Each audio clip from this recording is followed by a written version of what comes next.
think with current thinking. He backtracked on all of that in the months and the years that followed.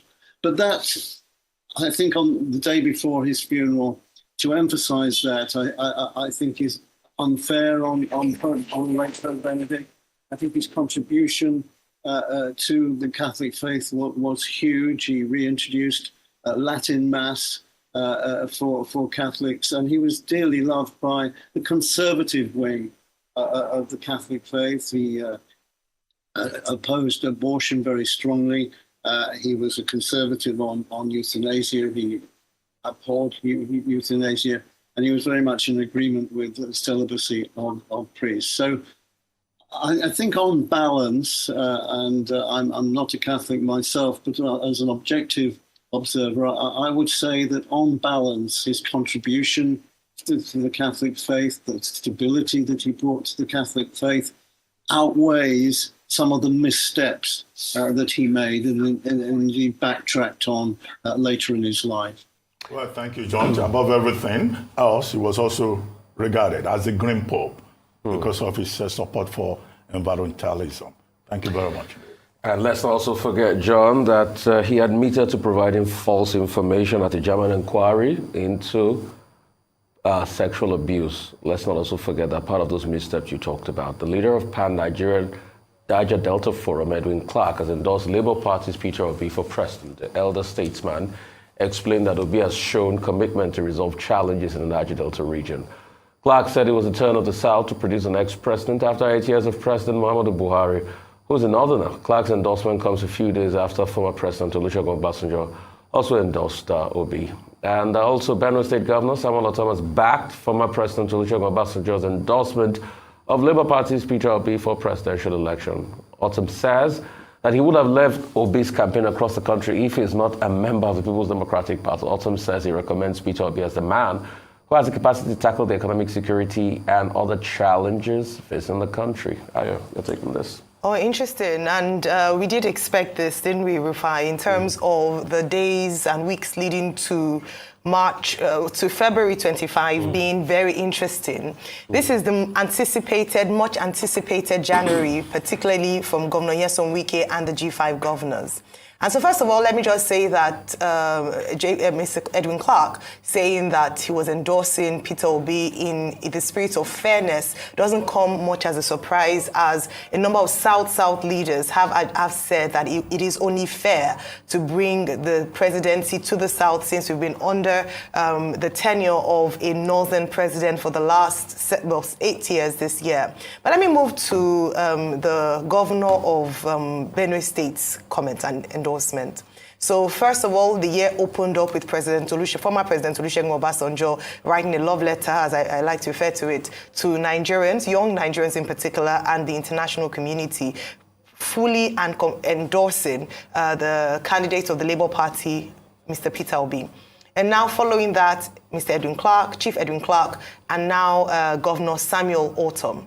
What Governor Ortom has said is that he believes that Mr. Peter Obi is the solution to Nigeria's economic, security challenges and other challenges. He also, as with former President Olusegun Obasanjo, gave quite a poor report. I could use stronger terms, but for the sake of television, I'll just say a very poor report to the current government, saying that they tackled security very poorly, the economy is in very poor situation, and therefore we need a new leader who can move Nigeria to the promised land, well, at least Nigeria forward, paraphrasing now.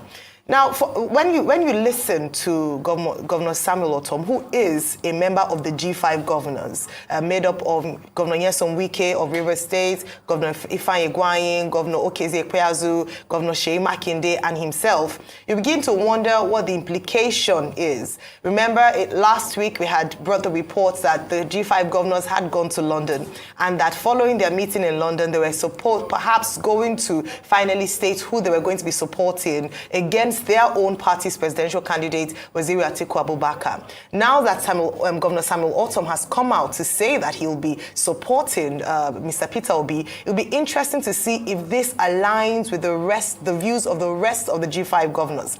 And in the event that it doesn't, that you begin to wonder if indeed the rumors that the fabric is beginning to tear apart in this coalition is true. And then, of course, what the PDP's response will be. Remember, again, the PDP had said they were going to sanction the G5 governors if they do come out to support a contrary candidate to their own party's candidate. And they didn't state clearly, but there were things around suspension, even expulsion, even though they said later on that they might not go toe that line so that it doesn't have consequences. It will be wonderful to see in the next few hours or perhaps days what the response of the PDP to his recommendation will be.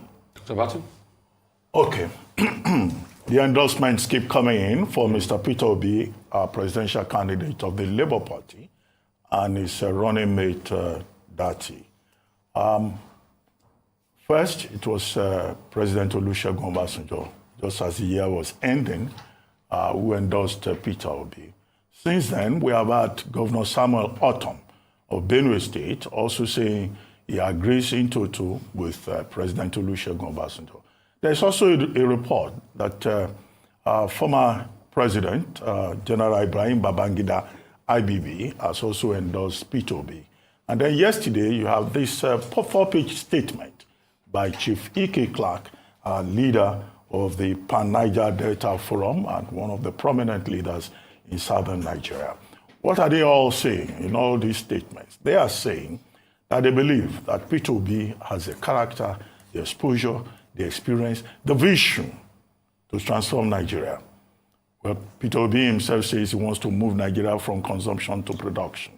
But if you look at the various statements, President Obasanjo says he has an edge over the others because the other ones either think they are, seeking the presidency of Nigeria out of a sense of entitlement or because they think they've been there before. But Peter Obi is bringing something new which could help to transform the country, particularly, as Obasanjo pointed out, in the best interest of young Nigerians whom he advised to go out on election day in droves and make an informed choice. Now, if you look at Chief Ike Clark's statement, he talked about Peter Obi's commitment to the environment, which is a major issue in the South Side. He talks about his commitment to education and investing more in the education of young Nigerians. More importantly, he says that the emergence of Peter Obi would amount to ensuring equity and justice and reaffirming clearly that Nigeria does not belong to one group or one region, and that, look, this is something that is, meant for everybody. However, I've just seen a note now saying that General Ibrahim Babangida has denied that he endorsed Peter Obi, that what was put out was from a fake parody account. Account titled at General Ibro. I think that fake account was. But in any case, there have been other people who have endorsed, Peter Obi, and it is significant that this is the case. It points to one thing, which is a major thing, that the impact, the continuing impact of the presidential bid of Peter Obi, the strength of that impact is what is illustrated. But the point has been made variously that all these persons who have given this endorsement, they only have one vote in any case. And Chief Ike Clark pointed out clearly that on February 25, he is going to vote for Peter Obi. But the endorsement, the question is, this endorsement, because these are influential persons, could translate into some advantage. And which is why it's not surprising that the Deputy National Publicity Secretary of the PDP, Malam Abdullahi, has said, in fact, the kind of endorsement that Peter Obi continues to receive is a strong reason why the PDP needs to put his house in order, because he seems to be gaining ground.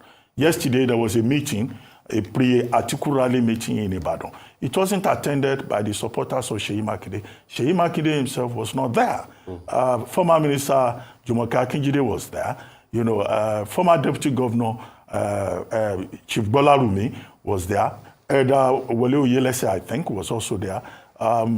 other chieftains were there, but the Sheyi Makinde people boycotted the event. So Abdullahi is saying that is a strong signal to the PDP that this game requires greater creativity and unity within their own fold. And then we have Governor Tom in Benue State, who barely stopped short of announcing that he will vote for Peter Obi, but he says Peter Obi has the right qualities, okay? But he says he's in the PDP, which means, yes, he admires Peter Obi, but maybe he's waiting for the G5, the integrity group, to come forward with the statement that they promised that they will make in January before he now makes his position very clear as to where he will vote. But in any case, we live in interesting times, and those times will get more interesting.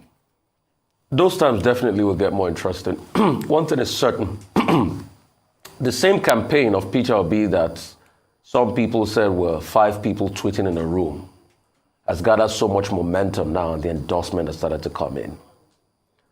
Endorsements mean a lot in political season. If it didn't mean a lot, people will not react to the endorsements.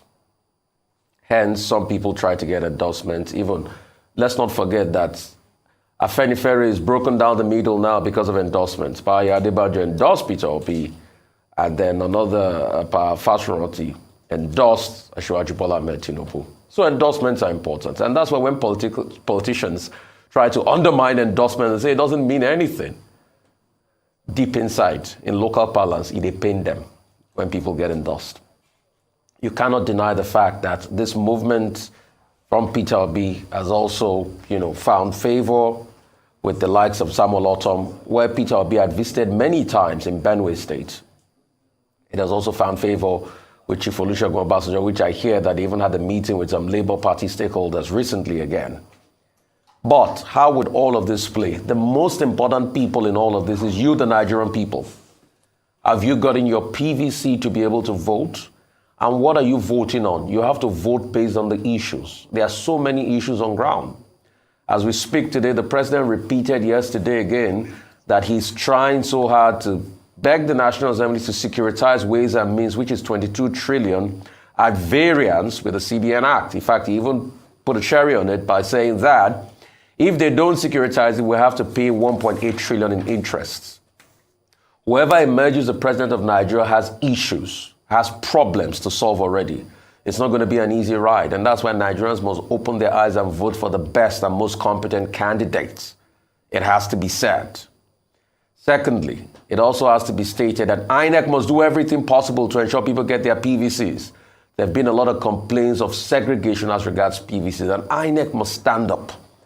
January is a critical month. People must get their PVCs so that they are able to vote. But we have problems of ground, just like inflation, MPR might increase. It is difficult doing businesses in Nigeria. The economy is an all-time low, but I see prospect and possibilities. And that's why Nigeria is now looking beyond the politics.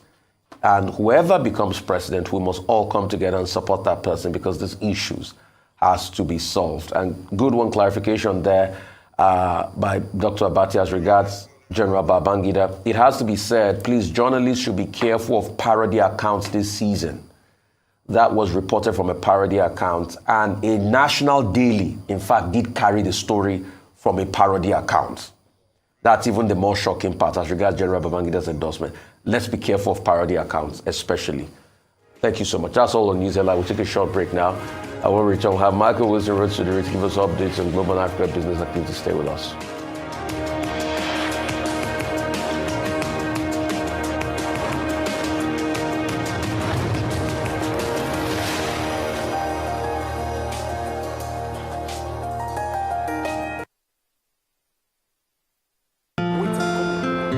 I've been running my business on my own, trying my best to get it to the next level, but I really need some help to get ahead. I know just what to do, I'll vote it for my loans, overdraft, step by step to my dream business, we vote. Salary earners, entrepreneurs, get your loans with no collateral. Quick sign up, zero paperwork, step by step to your dream business, we vote. Vault is available to individuals, SMEs, and corporate customers. Download Vault by Polaris Bank from the Google Play Store or Apple App Store to get started today.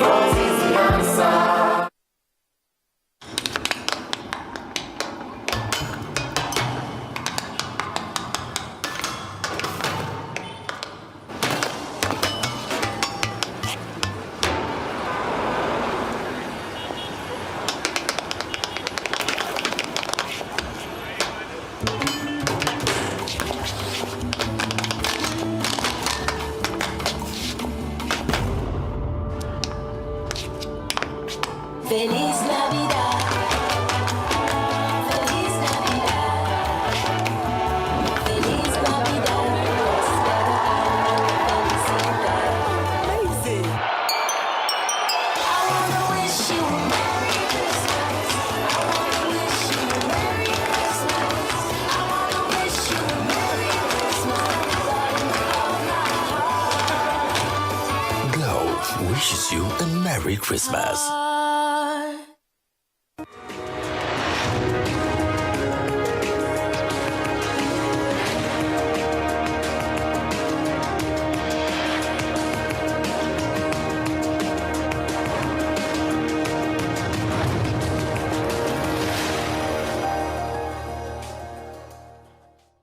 Welcome back to the morning show here on Arise News. For Global Business Update, Michael Wilson joins us now from Cape Town, South Africa. Good morning, Michael. Morning. Let's have a look at the Asia Pacific markets first of all. Hong Kong's up about 2%, but everybody's really waiting for those Fed minutes, which we'll get out later today and see what their view of the US economy actually is. Japanese families are being offered $1 million to move out of the centre of Tokyo. It's heavily congested, as it always has been. That's about $7,600. They're being asked to move out to try to relieve some of the overcrowding in Tokyo and so on. The overall population in Japan, 28% of the population is over 65. That imposes its own demographic problems. But that's over the whole of Japan. This one is to get people moving out of Tokyo and into the surrounding areas. What people have to do is to move out, then they need to stay there for 5 years and prove that they are in payable employment. Otherwise, they have to pay the money back. We talked yesterday at length, and Reuters did too, about Tesla and those delivery figures, which underwhelmed Wall Street, actually resulted in another 12% drop in shares. We also discussed Tom Zhu, who's taken over. He was head of China as far as Tesla's concerned. Now he's taken over internationally as far as their deliveries and progress is concerned. So he's taken over not just Asia, but also the United States, including North America, most specifically Europe and so on, and the UK, to try to get sales and deliveries of Tesla cars up. Meanwhile, Tesla itself is working on what it describes as a cheaper electric vehicle. Apple is hiking its replacement battery costs by about $20. Now, you won't be surprised to learn that last year Apple lost about $1 trillion worth of its value, and it's still trying to work out where its supply chains are going to come from as it moves away from China. The ex-CEO of FTX, Sam Bankman-Fried, is pleading not guilty. There's a bit of a media scrum yesterday, but pleading not guilty to the 8 Fed fraud charges. There are 8 of them, which include money laundering, wire fraud, and serious fraud. And the trial actually doesn't take place until October the 2nd, but at the moment he's pleading not guilty to that. US regulators have been warning banks, and again, this is really on the back of FTX, but a lot of the other crypto risks as well. The banks have been warning, or US regulators rather, have at last come to a uniform warning. This is the Fed Deposits Insurance Group, and the Office of the Comptroller of the Currency. They've all come together in the United States and said, the crypto market is extremely vulnerable and it needs some kind of regulation. This is the first time that they've all spoken in unison about this. The EU now is totally demanding. It started off with Italy, France, and Spain. Now all travellers from China have to have pre-departure COVID negative tests and have to prove that before they travel into Europe. Again, Europe, focusing on that, German inflation is down to 9.6%, much lower, believe it or not, than expected, helped by energy subsidies. It was 11.3% the month before. It was expected to be about 10.7%. Now it's 9.6%. But it has to be said that really that's on the back of the energy subsidies and so on that German citizens have been receiving. This isn't, I don't think it's anything to do with alleviating price pressures at all, but it seemed to, I don't believe this, but it seemed to ease the pressure on the ECB, which meets in February, and most people are expecting a 0.5% rise there. The UK, continuing with the theme of inflation, has seen food rising to 13.3% in December. That's food inflation. What I'm drawing from it is that inflation, the headline rate may not fall as quickly as people had actually hoped. And this is also because of all the additional costs of animal feed, fertilizer, and also energy as well, all adding to an increase in food prices, up 13%, over 13% in December. UK manufacturing has slumped. This adds to the narrative of maybe a recession, which started off in the last quarter, maybe extending towards 2023 and well into 2023. 10% of manufacturing manufacturers are also saying that their customers are going to other countries, particularly in the EU, because of the increased customs complications that they have post-Brexit to deal with. Manufacturing is 10% of the economy, so it counts for quite a lot. And I did bring to your attention a forecast which I gave you. I mean, I read these things and so on, don't necessarily believe it, but it does look like gold is one of the big investment stories, is going to be one of the big investment stories of the year. It's now standing at $18.50 an ounce. The forecast is for $3,000 an ounce as the year draws in. De-dollarization of buying gold, made a yuanification of buying it. Maybe China will be buying a lot more, and there is recession fears and also market volatility adding to the attraction of the glister of gold. That is the global view this morning. Right. So some good news coming out of the Eurozone, but we all know it's those subsidies on gas. What's going to be the clawback as regards deficit? Because those subsidies are really heavy in the Eurozone, that is reducing inflation. But what's going to be the clawback? Is that why the ECB is saying they will still continue to tighten as things go on? And some business leaders are also sort of like asking for that subsidy in the UK. They're asking the government that, hey, let's have some talk about energy, because energy costs are on the increase. I think that far more, I mean, you can look at the German figures if you like. Again, I say that the commentators are saying here that this reduces the pressure on ECB to raise interest rates. I don't think it does. I think that this is government subsidies are totally artificial. And what we're seeing in Germany is not a real reduction in inflation. What it's seeing is prices not rising as quickly as they might because of government subsidies. Sure, people will ask for government subsidies here. I would have thought far more sensible is the government to say to energy companies and so on, not only about the windfall tax that they're proposing, but also say, as the demand appears to have fallen, as winter is not as cold as people thought it was going to be, then it may be that maybe some of these energy companies should be lowering their prices far more rapidly. What they say is up like a rocket and down like a feather, don't they, as far as energy prices are concerned. I feel that would be much more constructive than merely throwing, in our case, in the UK's case, pounds at subsidies, rather than dealing with the central problem, which is how much does energy actually cost to produce? Still on energy and subsidies, looking at the UK. In April, the UK's energy support scheme for businesses will be coming to an end, and businesses have started to complain about, or perhaps talk about, the impact on prices for retailers, for users. do you think the government would consider perhaps extending the energy support scheme? And then on Apple, all right, just on Apple, just wanted to say on Apple, with regards, they haven't come out yet to tell us why the increase for the batteries, replacing batteries. But could you share with us some of your thoughts around this?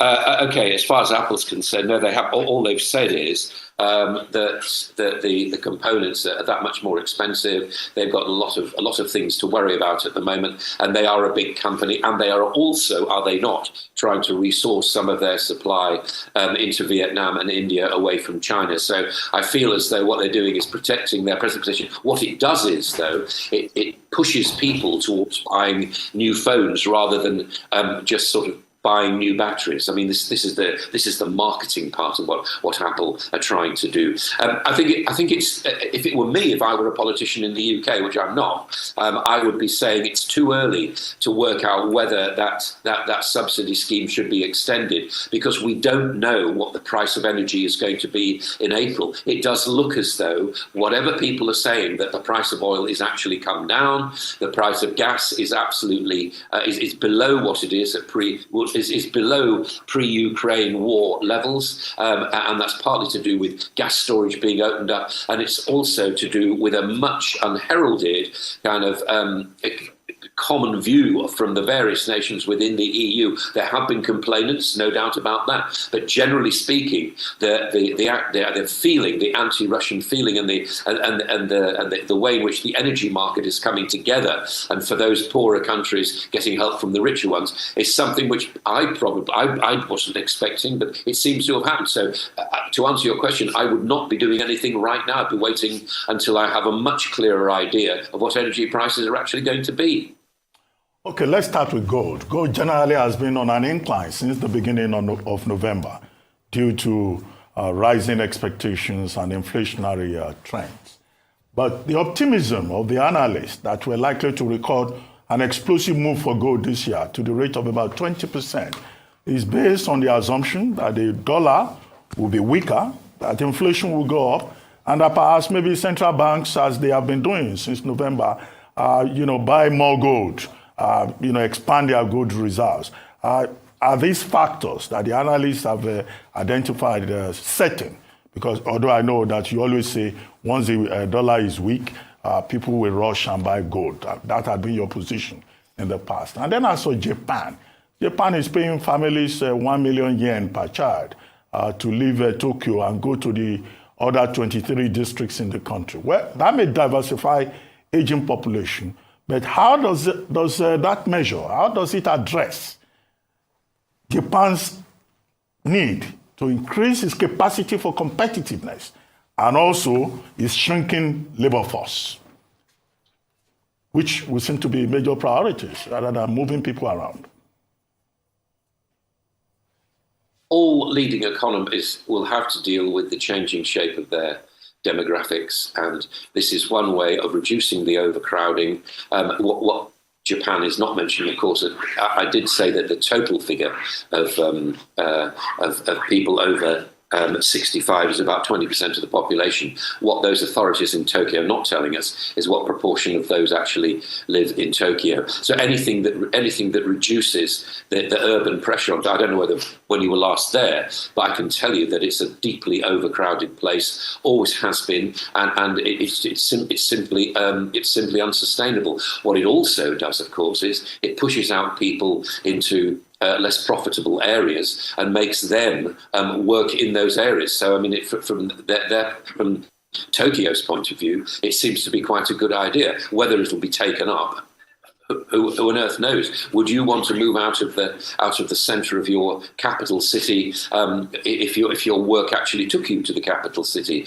This is, and I don't know whether, again, when you were last there, but I can tell you that public transport, once it's rather good, is extremely crowded in Tokyo, and that's where I would push that.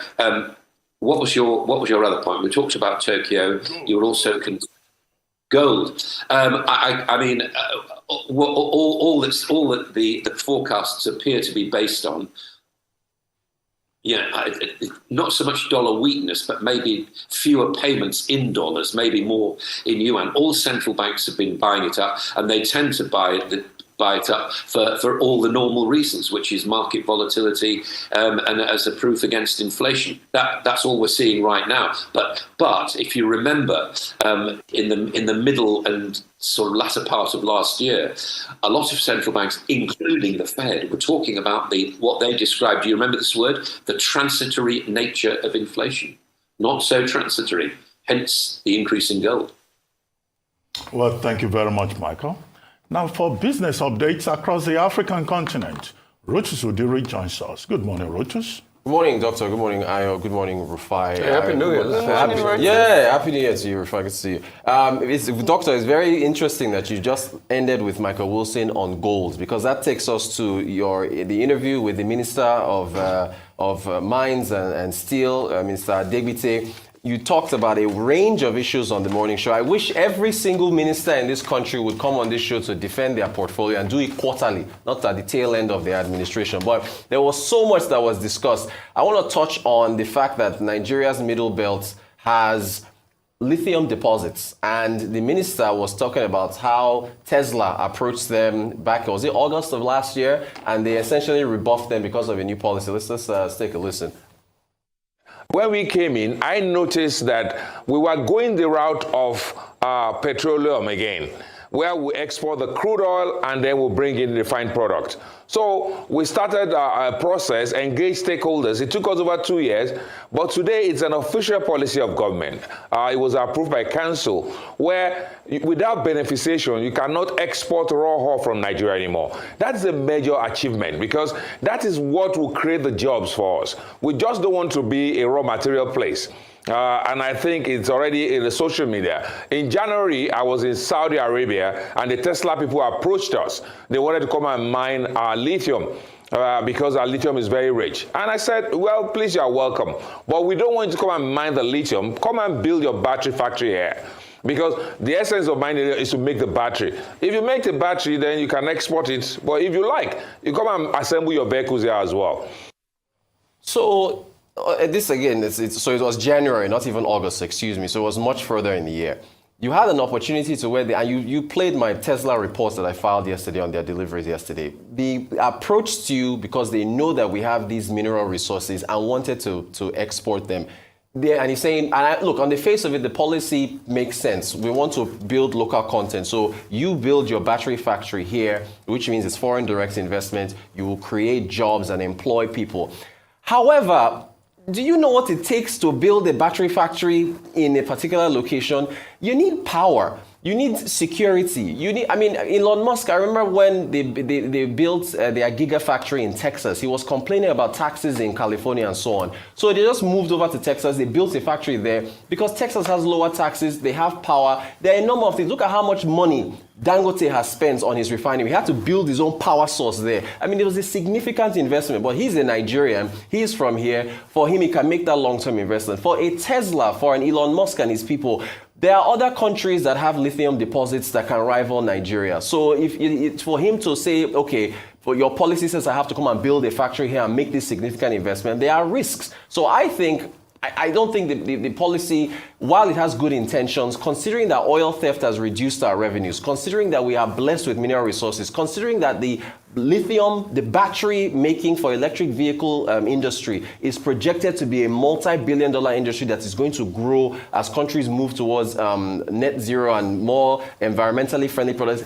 This is a decision that they should have accepted from Tesla. Maybe charge them some money to be able to take this out and export it. We're doing it with oil. We're exporting our oil and doing direct swap, direct purchase, or whatever it's called, where we don't have the refineries here to build enough of the local content, and we're just exporting our oil and bringing back refined products. So that is I think a missed opportunity for the nation. Then there was also the fact that he said there's no data for investors, and also we are unable to preempt illegal mining across the country. So there's so many opportunities missed in Nigeria's mining sector. And as Doctor asked yesterday, when you look at what it means to Australia. South Africa was in a technical recession. One of the reasons why they were able to rebound was the mining sector, because commodity prices increased and it was able to turn things around for South Africa. So mining, look at Rio Tinto and what it means to Australia. There are multi-billion-dollar mining companies across the world, and the fact that, I know the minister, he came in, he's only been around for I think 4 years or so. Something could have been done to boost the mining sector because so much money is being left on the table. Doctor talked about gold to Michael Wilson. 2020, there was that presidential artisanal mining initiative, or PAGMI, or whatever it's called. They gave him a gold bar in 2020. Remember, all those pictures were everywhere. 3 years later, where are we at with gold? Where would Nigeria be now with gold prices, as Doctor said, anticipating them rising? So the mining sector is just a huge opportunity missed. I want to get to Burna Boy. Didn't get to touch on this yesterday. Ayo, this is your clip. This is you talking about why Nigerian artists tend to take their home country for granted versus others. Let's take a listen.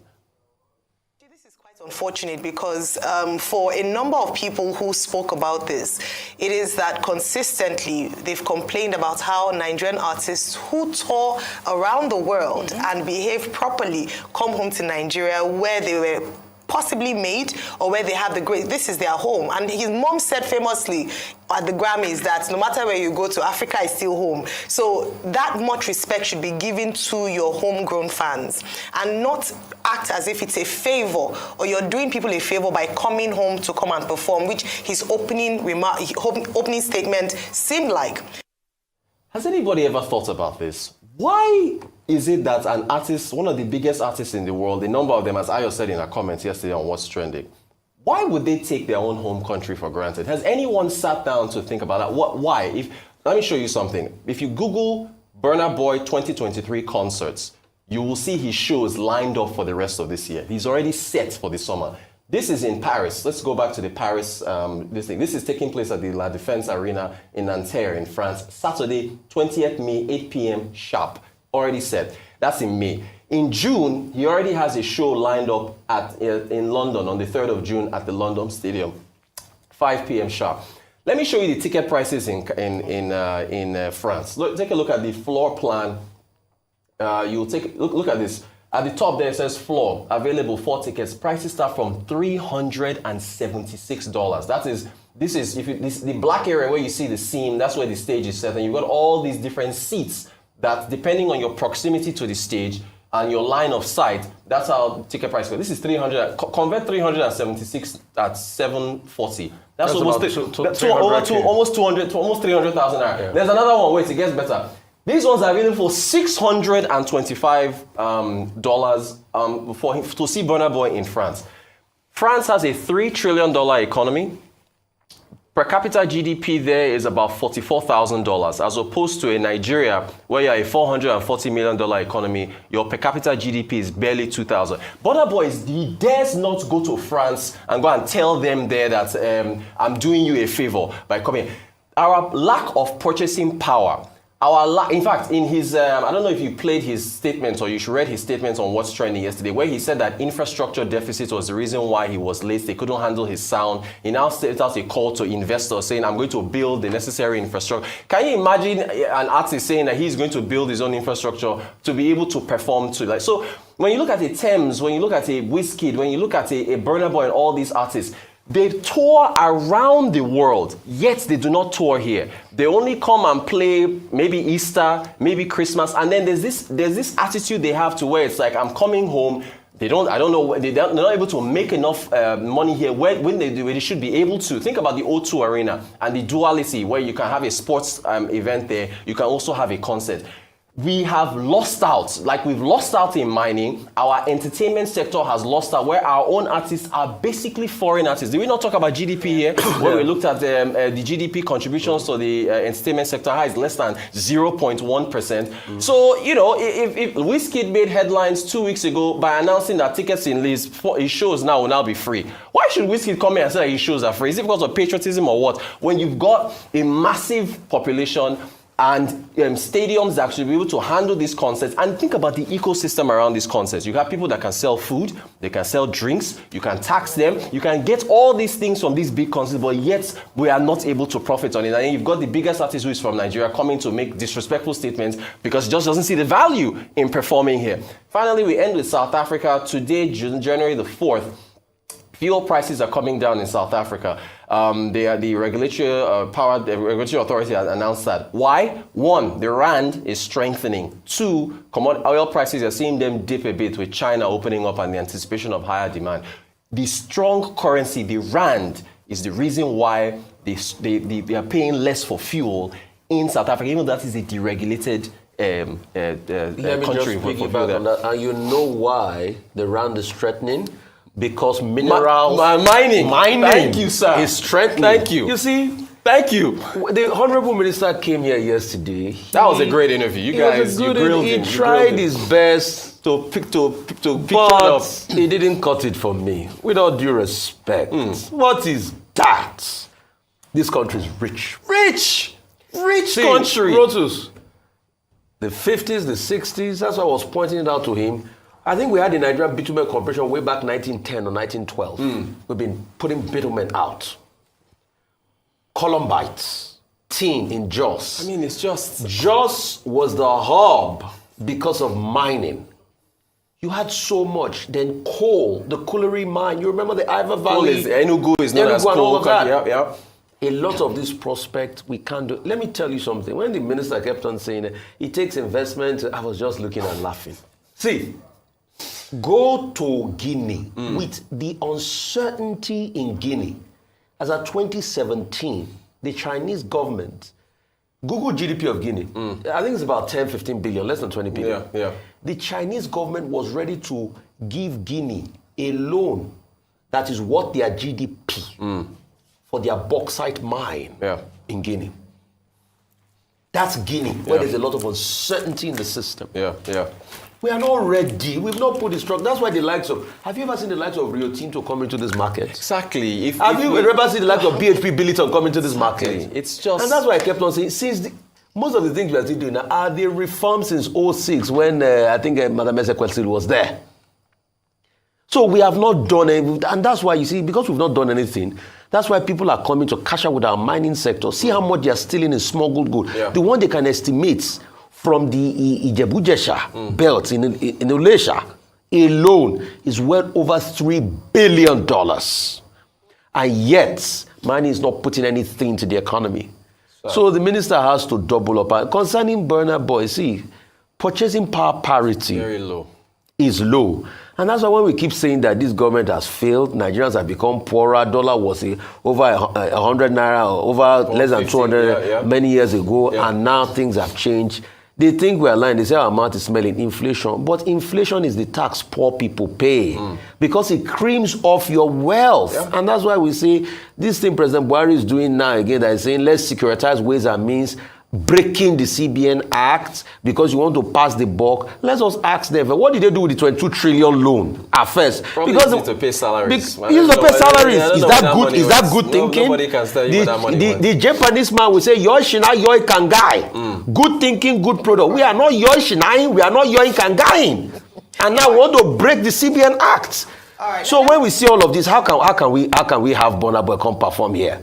But that's not to exonerate Burna Boy. Oh yeah, it was disrespectful. Yes, it was disrespectful. And it was a free show. No doubt. Let me just piggyback on where Rufai ended, particularly with Burna Boy and the purchasing power of Nigerians. Brutus, yes, he's making a lot of money in Paris, America, but he's also making money in Nigeria. Let's not take that away from us. Okay. The tickets for his concert was 30,000 naira. The report from That's minimum wage now. The report from the concert is that 30,000 people, over 30,000 people attended. Yeah. That's the basic tickets. Okay. We had table tickets, we had VIP tickets, we had other, and then of course the sponsorship, endorsement. Yeah. He's making money. Yeah. If not, trust me, no matter how magnanimous he is, he won't come back to Nigeria and come and, so he is. Yeah. The only thing is that unfortunately, as you mentioned, there's a lot of potential in the entertainment industry in Nigeria. PwC did a report. And they said that in 2016, Nollywood alone was worth $3.6 billion. In 2021, we're supposed to have doubled to $6.4 billion. as with the mining sector, other sectors aside oil that we've just become so fixated on, we have potential in many other industries that Nigeria isn't putting enough money in terms of building up that sector. I speak for the entertainment industry this morning, that there's a lot, we are killing that sector that is so ripe. And guess what? Other countries are mining, let me use that word, from this particular sector that we aren't. And another thing, before I hand over to Doctor, is this. How many of these artists pay their taxes in Nigeria? Why? Streaming platforms are domiciled abroad. So guess where all their taxes are going? Overseas. They're going overseas. So a lot of potential, unfortunately, not tapping into it. Well, when you compare, plans for Burna Boy's performance in Europe to Nigeria, maybe an unfair comparison. Because you are dealing with two different cultural systems. Now, one of the complaints that Burna Boy put up, which I said, well, that should not have been, enough excuse to either embarrass his audience or, talk to them in an arrogant manner, is that there were issues with audio. There were issues with organizational capabilities, which was how I was saying yesterday, that Wonder X, the organizers of that event, would have to offer explanations to the audience. What were the problems that they have? Now, if you are comparing in terms of management to what occurs in Europe, that may be a missing point. The other thing, of course, is the environment, the ecosystem. All those countries you have in Europe, they have what they call cultural policy. That cultural policy connects that interface within the creative sector, the private sector, and also the public sector, and you have government supporting. In Nigeria here, we pay lip service to it. We don't even have a cultural policy. We don't even have an endowment fund for the arts. So you have to look at that superstructure instead of, just blaming the end part of it. But this does not excuse whatever may have happened at the Burna Boy concert, but we need to think in terms of the larger picture. And it's doable because other countries have done it and are doing it. Now, as for what the Minister of Mining said, I think, whatever anybody may say, he made the point that in the last 10 years, some progress has been made. The only thing to say is that, this administration has just about 20 weeks to go. So some of the things that he has done or that government has done through his ministry, what can we hold on to there? Ajaokuta still, we asked him yesterday, is he sure that the transaction advisor and the 11 bidders who have shown up, would that process be completed? He says they are looking at March. Maybe it won't happen. It will not. And maybe another government will come and will just abandon it and we will begin again. That's part of our problem. Two, there's no argument about Nigeria having mineral resources. We're even more endowed than other countries. But this is not yet a mining destination. The petrol that the crude oil that we're mining, we're not even doing it well. So that even the president was expressing concern yesterday that it's important that all agencies meet the production targets. Otherwise, the fundamentals of the 2023 budget will be derailed. Three, we have not managed to de-risk the mining sector in Nigeria. Our iron ore grade is very low. We have a company called Zinumco, Nigeria Iron Ore Management Company, somewhere in Itakpe. It's not producing anything. We don't have the necessary infrastructure. If you go to Australia, we went to Australia once. Mining was one of the things that Nigeria went there to discuss. But how much progress have we made since then? But he is optimistic. I think his optimism is okay. He says, for example, illegal mining, the more players come into the scene, then, of course, legal players will crowd out the illegal miners. But that's a long-term thing. We have to de-risk, and he talks about data. Do we even have geological surveys? It's shameful. In this country, we don't have it. No, but they said they have MCOs now. What is the quality? What is the quality? What is the quality of what they have? We have to still have a data problem in this country. These are some of the concerns. But we all know the problem. What Nigeria needs is a leader who will come and address these problems one after the other. Thank you very much, Reuters. Thank you. We'll take a short break now. And when we return, we'll be talking to Johnson Chukwu, CEO of Cowrie Asset Management. Stay with us. We'll be right back.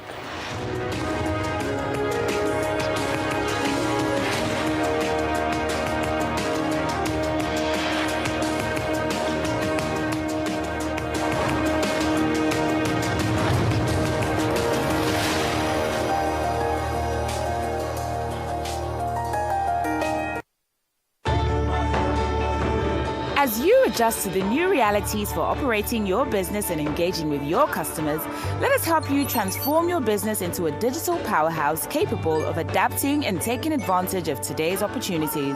With our best-in-class array of digital solutions, you can conduct your business, receive payments from your customers, and perform transactions quickly, safely, and conveniently, because we've got you covered with the right people, technology, and service offerings.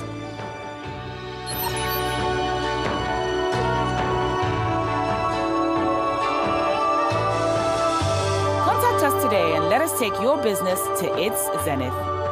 Zenith Bank, in your best interest.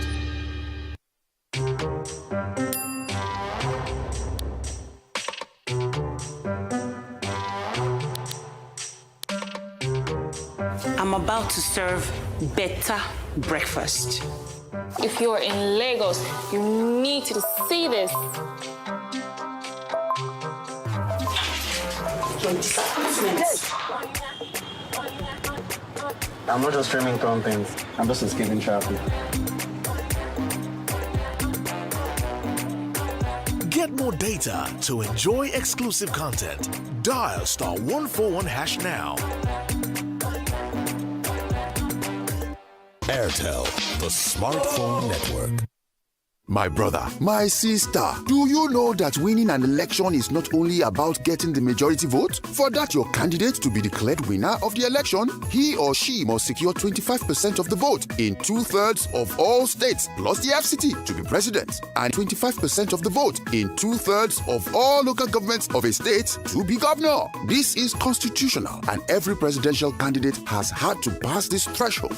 Even governors have had to make this mark to get elected in their states. We live in one country with different languages, religions, and ethnic groups. This is why it is not enough to have only northern votes, or southern votes, or eastern votes, or western votes. The only way to get elected as president or governor is by gaining enough support across the country and states. Let us make sure that we know now so that we don't cause an issue tomorrow.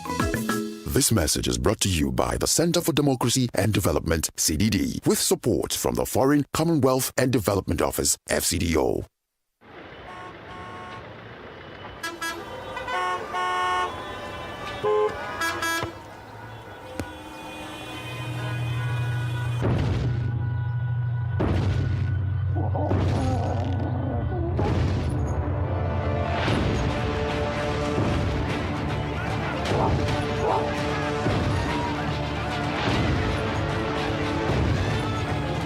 Set to take the African continent and the world by storm.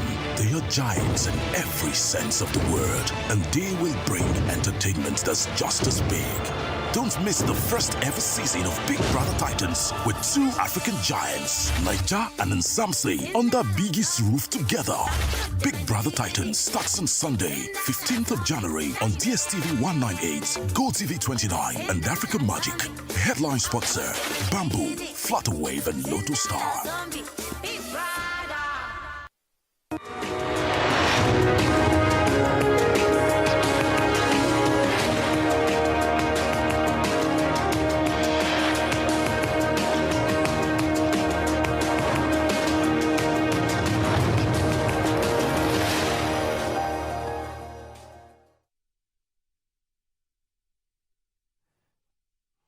Welcome back to the morning show here on Arise News. President Muhammadu Buhari on Tuesday signed into law the 21.83 trillion 2022 appropriation bill passed by the National Assembly last week. The president, while signing the 2023 Appropriation Act at the council chambers of the State House, directed the Minister of Finance, Budget and National Planning, Zainab Ahmed, to work with the federal lawmakers with a view to revisiting some of the changes effected on the executive budget proposals by the National Assembly. Speaking at the event, the president said his regime will speed up critical infrastructure projects nationwide as it races towards the finishing line on May 29, 2023. President Buhari said the aggregate expenditures of 21.83 trillion is an increase of 1.32 trillion over the initial executive proposal for a total expenditure of 20.51 trillion. Joining us on this show this morning To discuss the signing of the 2023 budget is Johnson Chukwu, Chief Executive Officer of Cowrie Asset Management. Hi, Chief. Johnson Chukwu, Happy New Year. It's good to see you. Thank you for joining us on the morning show. And Happy New Year to you indeed. Quickly, this is a deficit budget. Looking at the benchmarks, how realistic is this budget? Good morning, Dr. Ruben Abati and Oseni and everyone there. Happy New Year as well. If you look at the benchmark, one of the things you look at the benchmark crude oil production of about 1.6, and then you look at the exchange rate of the crude oil benchmark price of about $75 per barrel.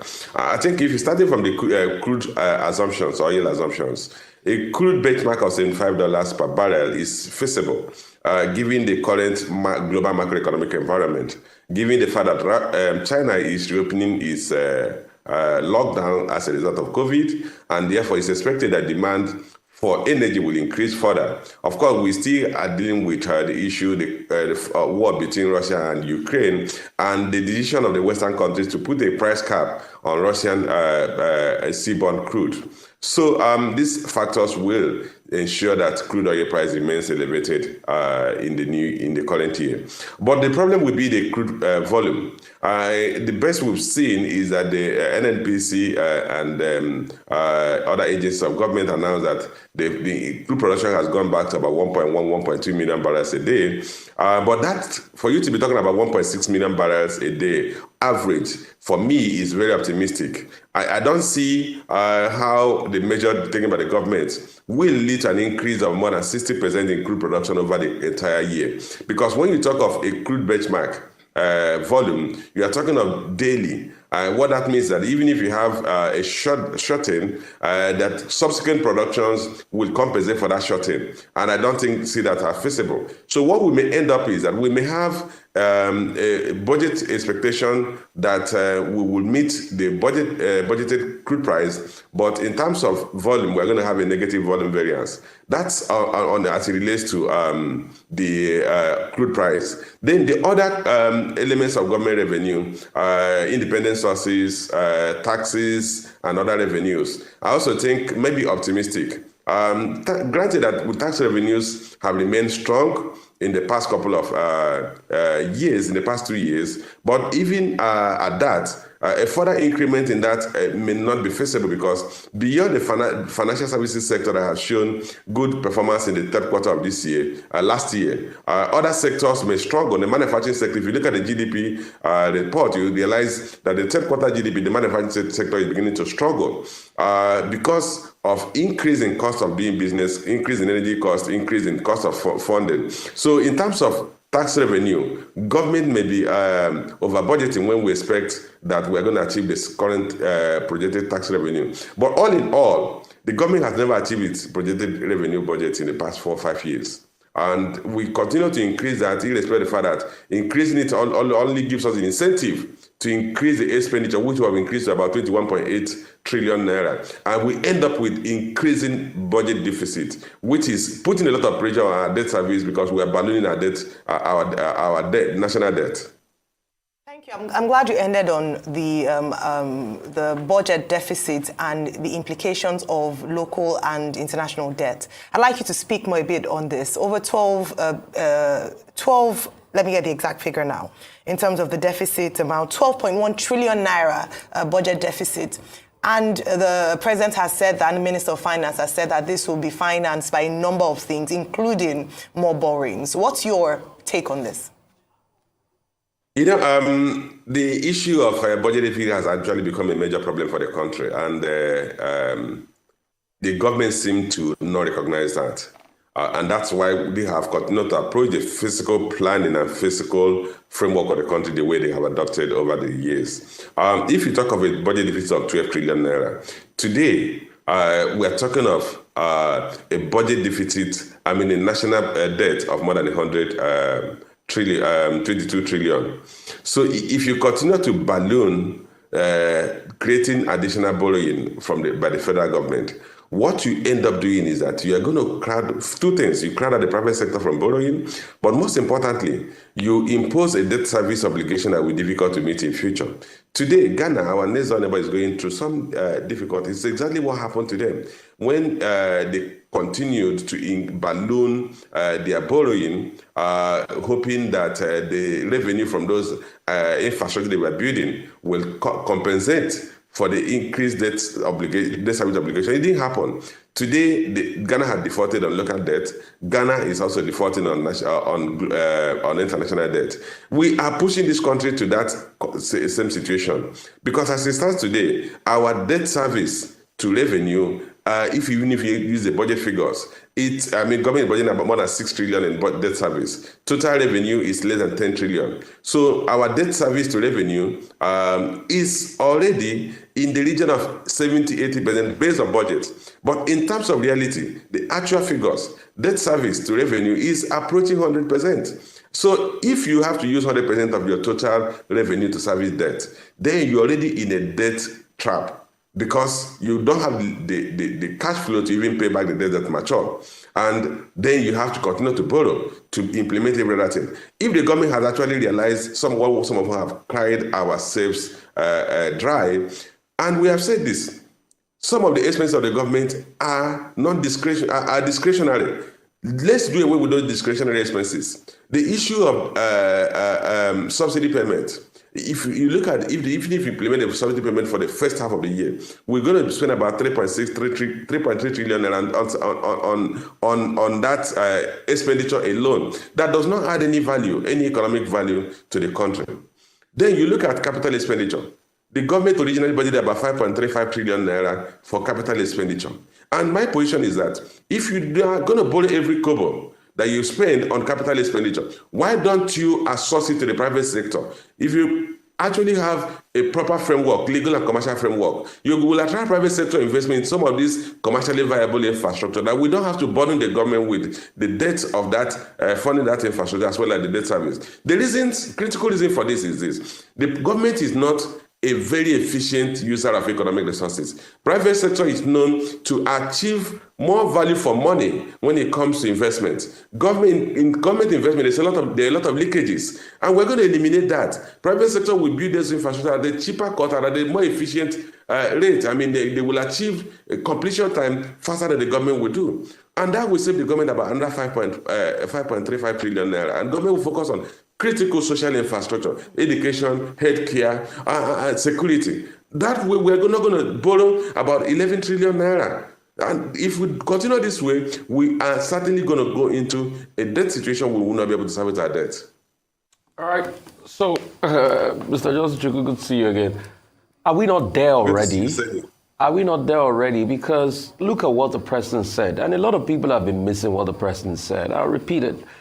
He said yesterday that, please, National Assembly, help us break the CBN Act, Section 38, that says, hey, you cannot pay ways and means by securitization. You have to pay with the preceding revenue. He now went further to say that if the National Assembly does not accede to that, there's already an interest of 1.8 trillion that will pay already by not securitizing the loans of the 22 trillion. We don't know what was done with the money for. What is going on there? I think a lot of people are not beaming the searchlight on what he really said there. Where is this 1.8 trillion interest coming from again? Was it part of the money declared? And is this part of the scheme to be able to get more 4 trillion from the ways and means? Okay, so just to shock you, in the outgone year, as at October, the government had borrowed by ways and means about 6 trillion naira from the central bank. Those things are what summed up about the 22 trillion that the government has borrowed from the central bank the past couple of years. And the president said that the cost of servicing that, the interest they have to pay the central bank will be about 1.8 trillion. Of course, the government is trying to securitize that ways and means by offering a 40-year debt instrument at 9%. And that is materially market rate. Of course, what they're basically doing is robbing Peter to pay Paul, because if you offer that instrument at 9%, nobody will buy it. You're eventually going to sell it at a discount. And when you sell at a discount, it simply means that the central bank that is offering that instrument will take the lap. They will take the wrap of that discount. Currently, a federal government debt instrument, 30-year bond is trading about 14-15%. So if you come to the market and issue a 40-year bond at 9%, what you are basically saying to those of us who understand how the economics work is that the person who issued that bond, who is holding that bond, will sell it at the discount. They will have to exit that bond. And that simply means that bond would go for a rate of about 18% for anybody to buy it. So the central bank would, instead of getting back about 22 trillion, they will get back maybe about 18 trillion, maybe about 16 trillion. But that's not what we're discussing today. The issue is that we have already seen some of the instant laws that put checks and balances in government borrowing observed in breach. Of course, we know that the CBN Act says that before you can lend further to the federal government, you cannot lend more than 50% of the previous year's revenue to the federal government, and that before you lend further, they must pay back the previous outstanding. That has not been observed. That's why we are talking of 22 trillion in ways and means funding, because if we had observed it, they would have cleared previous years. And then we also have the Fiscal Responsibility Act that stipulated that you cannot, the budget deficit must not be more than 3% of our national GDP. That has also been observed in breach. Of course, the current budget is about 4.3% deficit of the GDP. So the questions are, where is the National Assembly when the laws are being breached? And they are still passing laws that currently breach existing laws. So the issue is that we're already in that situation. And unfortunately, the three arms of government that are supposed to act as checks and balances against each other, it seems not to be functioning in the current government. Well, Chief, let's talk about the finance bill. The president refused to give his assent to the finance bill, and he says members of the National Assembly should liaise with the Minister of Finance, Budget Planning, and other agencies to take a second look at that finance bill as proposed. Now, that finance bill, as it is imposing a tax burden on Nigerians. Corporate tax from 30% to 35%, VAT, petroleum profits tax, everything, customs and excise increase.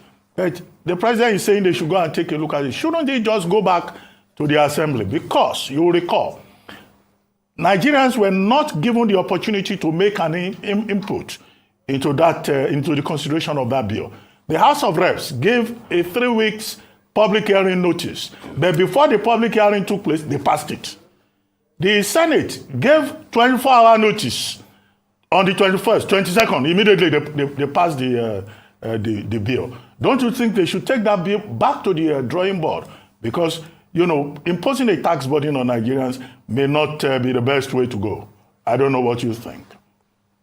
Yeah, Dr. Abati, you know, when I spoke earlier, I said that some of the arm of the government that should have acted as a check for the executive seem to not to have abdicated their responsibilities. Let me remind you in the first place, the Finance Act must be signed into law before the budget is considered and approved by the National Assembly. That's what the law says. I mean, the Fiscal Responsibility Act says that you have to, because the Finance Act is a basis on which the assumptions of the budget are underpinned.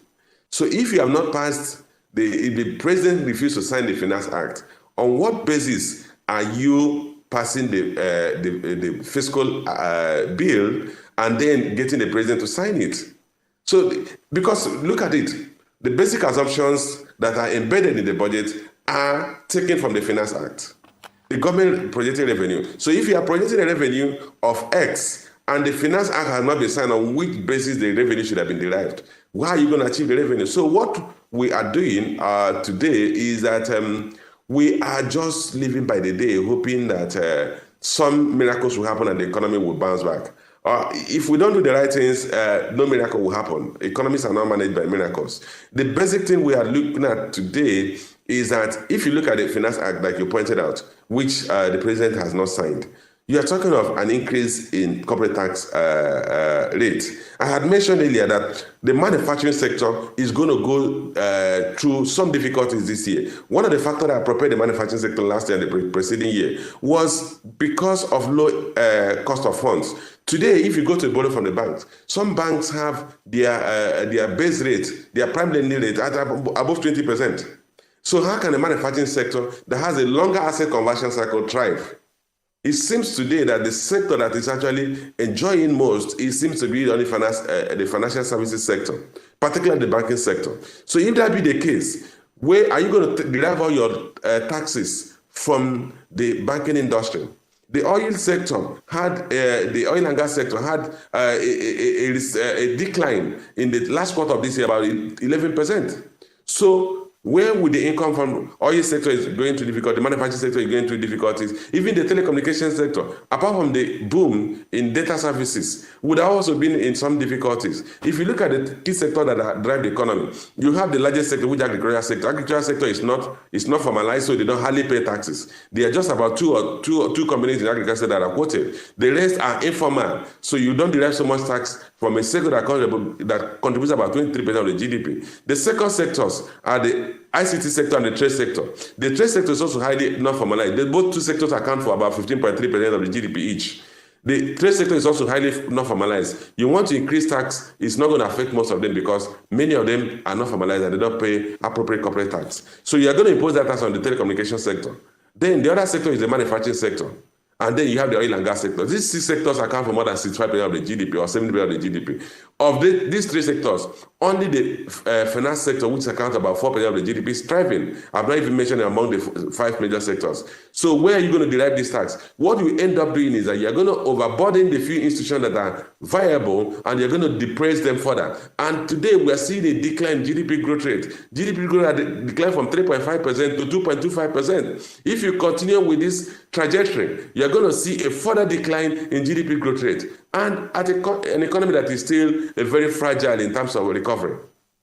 All right, so economists have said that, as you have talked about, that we are spending more money on debt repayment as opposed to other critical sectors. We have education, health, security and the likes. However, the president has said it is a necessary evil. He's had to borrow more to take us out of 2 recessions in 7 years. I'd like you to respond to this statement. And second of all, the IMF's recommendation that the Central Bank of Nigeria should phase out, or the government should phase out the CBN's financing of government. What's your take on this?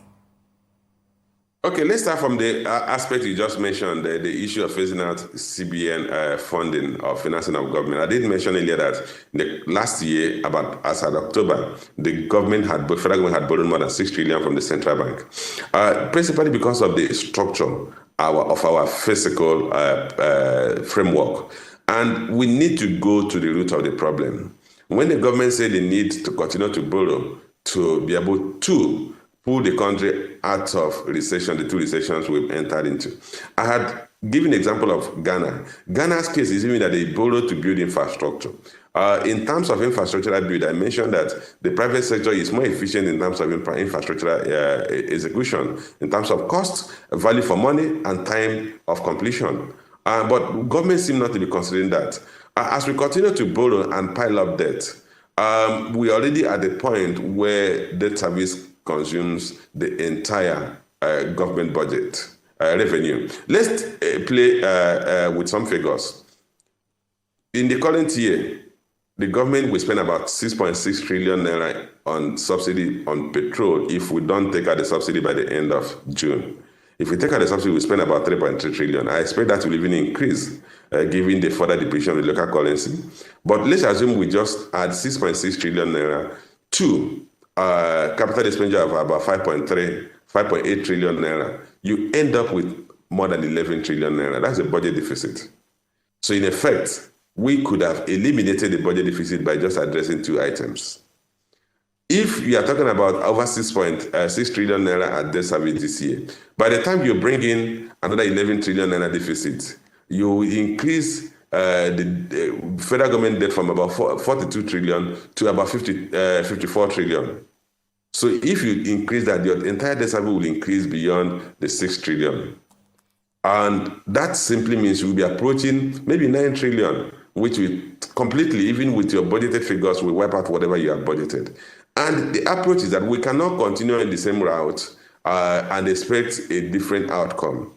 The concept of borrowing to finance capital expenditure in a country that has minimal revenue capacity should be reconsidered. There are other ways we can do that. If we bring private sector to build infrastructure, that will catalyze higher level of productivity, higher level of economic activities without a burden on the federal government. And that high level of economic activity will eventually lead to a growth in an increase in GDP, and government will have the way with that to generate more tax revenue.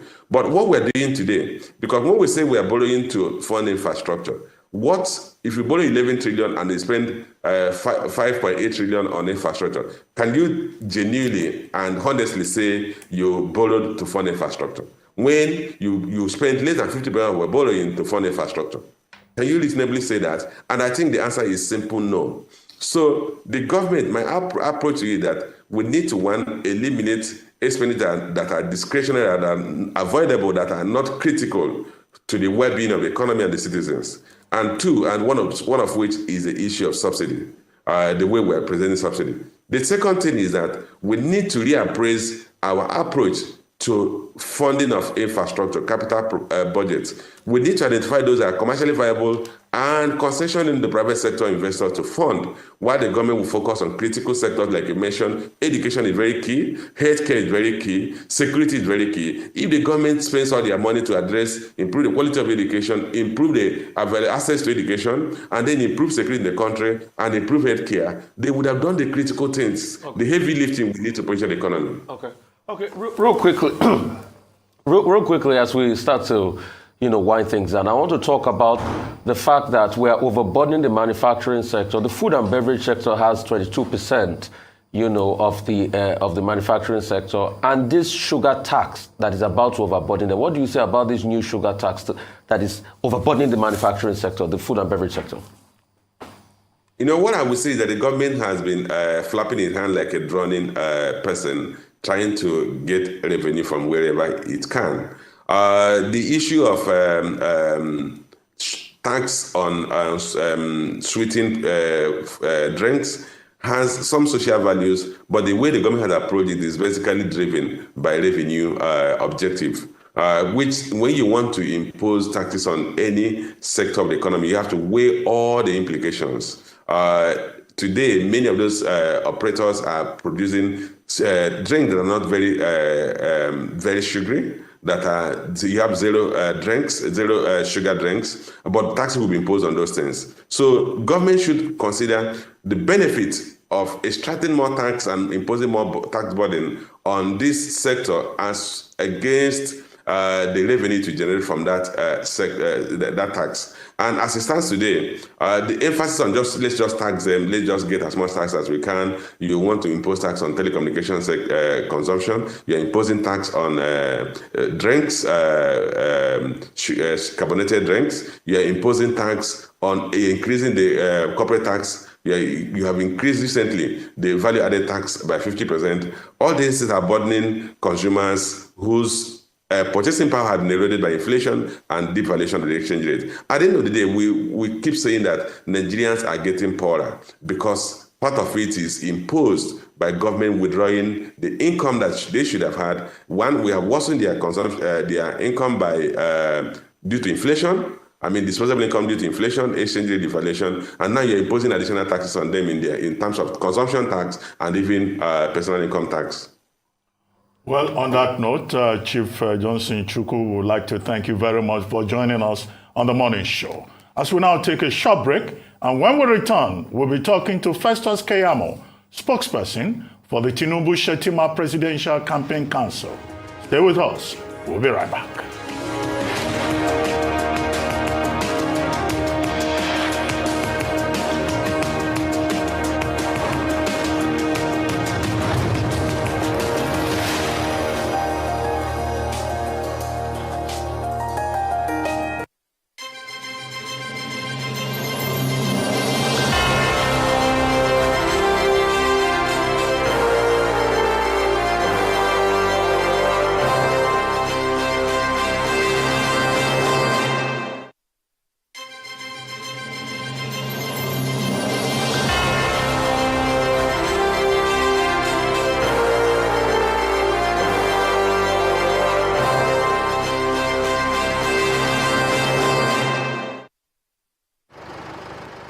Emergencies happen when you least expect them to. It gets worse when you are cash-strapped. No need to despair. First Advance has you covered. You can get that urgent cash right now on First Advance. With First Advance, salary earners can get up to 50% of their salary. No hassles. As long as you earn a monthly salary and your salary account has been active for at least 2 months. It doesn't matter if you run a salary account with First Bank or any other bank. Just dial *894*11# or simply dial *894# on your mobile phone. What's more, when you open a First Bank salary account, you can enjoy 0 charges and free debit card issuance. Download the First mobile app on Play Store or App Store today. Log in to experience First Bank digital banking. Select loans, select First Advance, and follow the prompts to receive your loan. Don't let that urgent need get the best of you. Get First Advance now. It's as simple as dialing *894*11#. First Advance. Fast, convenient, secure. You first. First Bank.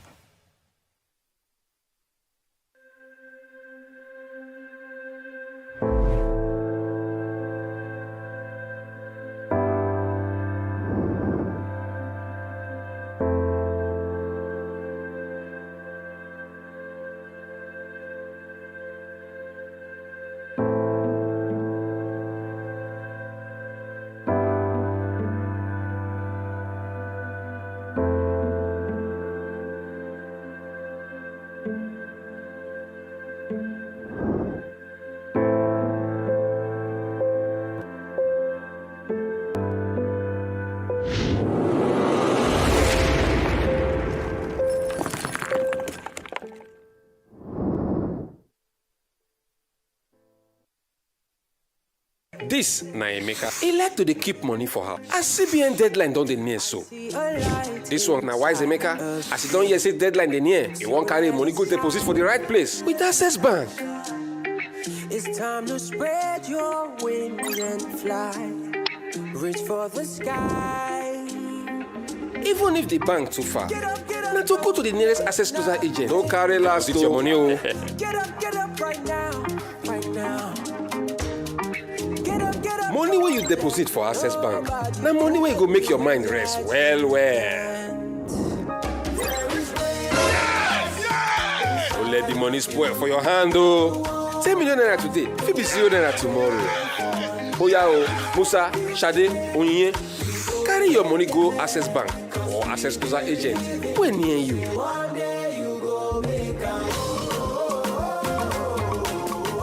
Access, more than banking.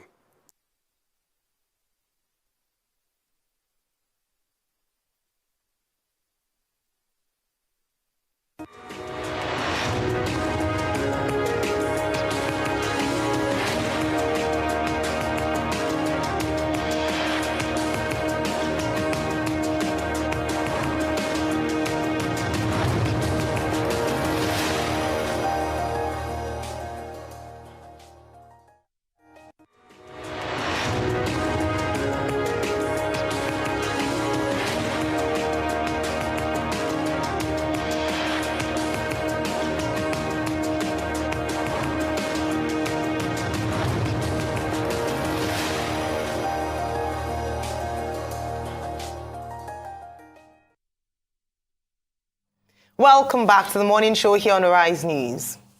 Now, the endorsement of Labour Party presidential candidate Peter Obi by former President Olusegun Obasanjo has set tongues wagging. The Presidential Campaign Council, PCC of All Progressives Congress, described the endorsement of Obi by Obasanjo as useless, alleging that the former president hardly has strong electoral value. The People's Democratic Party reacted in like manner, saying whether Obasanjo likes it or not, Atiku would be president in his lifetime. The question many ask is, if the endorsement of Peter Obi by Obasanjo holds no value, why are opposition parties getting worked up by it? Joining us on the show this morning to discuss this and the All Progressives Congress campaign activities as we start the year 2023 is Festus Keyamo, SAN spokesperson for the Tinubu Shetima Presidential Campaign Council. Welcome to the morning show. Thank you for inviting me today. Good morning. Well, I think the question has already been posed in the introduction. Why is your party, the All Progressives Congress, getting worked up by reports of endorsement of the candidate of the Labour Party by key persons, key figures, influential figures, including President Olusegun Obasanjo, Chief Ike Clark, and most recently, Governor Samuel Ortom of Benue State?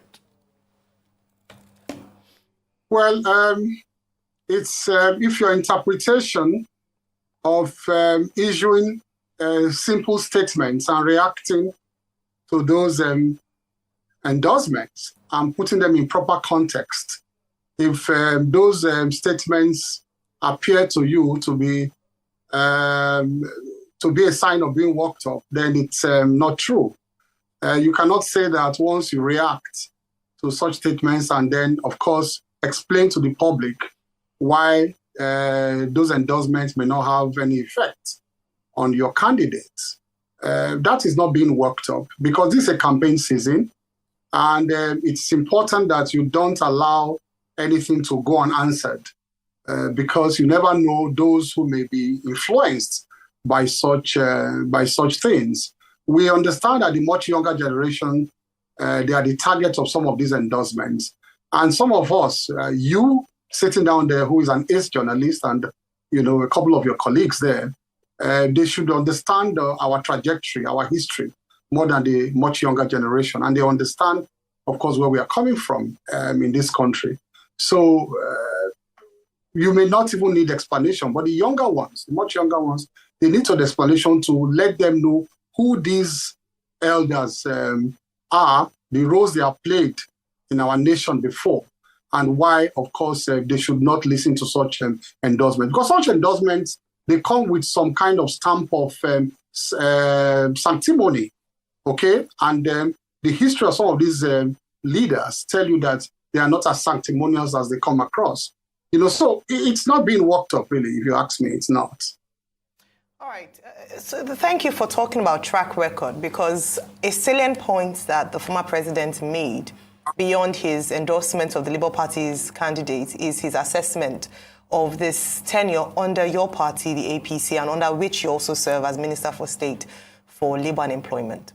He said Nigerians are living in hell on earth. He said that we've moved from frying pan to fire. He talked about the fact that, Nigerians are not getting the best deal under this government. And to put some merit to that, we have double inflation figures. We just spoke about the budget for 2023, the highest deficit position since 1999. These are key issues that you cannot ignore. What's your take on this? Well, I think it's very simple. That is why we talk about telling the younger generation some of the history of these elders. I want to ask a rhetorical question, so I don't expect an answer from you. Since Obasanjo left power in 1979, and then before he came back again, of course, for 8 years as a civilian president, tell me one government, just one, that Obasanjo did not pillory like this. Obasanjo did not come hard on. For him, it's just a pastime now, whether it is true or false. He was hard on the Shagari government after he handed over to Shagari. He came down hard on the IBB government. Remember, he said, if IBB told you at that time, good morning, you have to go outside to check whether it is morning or not. He came down hard on Abacha, ended up in prison because of that. And then he came in. It was only himself he did not criticize. And after he left, he came down hard on the Yar'Adua and then Jonathan's government, and on, like that, on Buhari's government. So when you become, when you take such part, people don't listen to you too much again. In 2019, Obasanjo said worse things of the Buhari government. I was the chief spokesperson at that time too, to the Buhari's government. I would reply him point for point. And at the end of the day, 15 million Nigerians did not listen to him. At least they voted for us. That is why they did not listen to him. So if it is so, we are also saying that so many Nigerians now are not also listening to him because we have come through this part before with Obasanjo. Right. Okay. So, but isn't it amazing and good to see you? Happy New Year, my very good friend, brother. Thank you. I have to wake up 3 a.m. to do this. I can imagine. This is 3 a.m. here in New York. Yeah, so sorry for taking you away from your, rest and your holidays. But good to see you again, my brother. But isn't it amazing what a lot of people say that what your party is saying smacks of hypocrisy? This same Obasanjo you are abusing now was the one that endorsed President Muhammadu Buhari in 2015 and, supported him in 2015. Then he was an elder statesman that meant well for Nigeria against Jonathan, but now he's a villain, isn't it? And let's go to the issues. A lot of people say your government has failed. Look at just yesterday. I don't know if you've been following the news. The president of the country begging the National Assembly to break the law of the land, the CBN Act, because they had borrowed 22 trillion in ways and means they can't account for. Now they are trying to securitize. You have been a minister of state for labor, but under you and all your work, over 33% unemployment rates, and if the MBS release the numbers today, it will be higher than that. So that's a colossal failure on the part of the government. Over to you. Happy New Year to you, my friend. Well, thank you. Let me come to the first point you made about visiting Obasanjo and seeking his endorsement. It has become traditional in Nigeria these days to just visit past presidents who are considered as elder statesmen as a mark of respect when you want to run for president. It's just a mark of respect when you visit them. People visit IBB, of course, Hilltop has become like, a Mecca. They visit Abdul Salam Abubakar, they visit Jonathan, of course, and then it's that same, itinerary that takes them to people like Obasanjo. It's not that people go to actively seek an endorsement to win elections. So I want you to put that in a proper context, really. In 2015, he was already disruptive of his, PDP and his activity within PDP. It's not like, we consciously sought his endorsement. We visited him as a matter of mark of respect. And it was not that he came out to endorse, Buhari and campaign for him like the way he did for Atiku and the way he's doing for Obina. He had this problem with his puppets he put in government then, which was Jonathan. Jonathan was handpicked by him. And he felt that Jonathan was not doing his bidding. And then, of course, it became very disruptive of the activities of PDP then. I'm sure your brother my big brother, Ruben Abati, of course, had his hands full then because he was the spokesperson to Jonathan at that time. So it was not that we consciously sought, his endorsement to win any election. It's a mark of respect to visit heads of state these days. And that is why. On the issue of MBS figures and the unemployment figures, they are not salutary. We agree that they're not salutary. But our post-recovery efforts now, post-COVID recovery efforts, is one of the best in the world. Because you know that unemployment skyrocketed all over the world after the COVID-19 pandemic. We were 23% before the COVID. After COVID, it jumped to 33%. And don't forget that this is a accumulation of different levels of government, unemployment in different levels of government. Don't tell Nigerians, don't put it across to Nigerians as if employment is only the work of the federal government, it's only the burden of the federal government. If you look at the MBS figures, my brother, I'm sure you have looked at them. They went state by state too. Some of the PDP states are the highest in terms of unemployment figures. The states, they have a duty to employ. The local governments have a duty to employ. Our federal government have a duty to employ. So, and also, we also have the duties, all levels of government, to also create that, environment, if we're not employing, but to create the environment by which we can stimulate, employment, both at the micro and macro level, and the medium scale level. So these figures, like I said, go and look at the statistics. I can start rolling them out now, but time will not allow us. But that unemployment skyrocketed all over the world. And like Nigeria, our effort, our post-COVID recovery effort is one of the best in the world. Even, puts it side by side with very, big nations. Okay, two things. The first is, would the reaction of the APC Presidential Campaign Council have been different if President Obasanjo had endorsed your presidential candidate, Asiwaju Tinubu? Will it still have been said that Obasanjo has no electoral value? He cannot even recommend anybody for councillorship would the reaction have been the same? But the main question, just to move the conversation forward, I'd like to ask you, what is happening with your Presidential Campaign Council? 2 persons have just resigned from that Presidential Campaign Council. The gentleman from Niger State, I think his name is Ibetu or so, he says that, there's too much conflict within the party, too many litigations and all of that.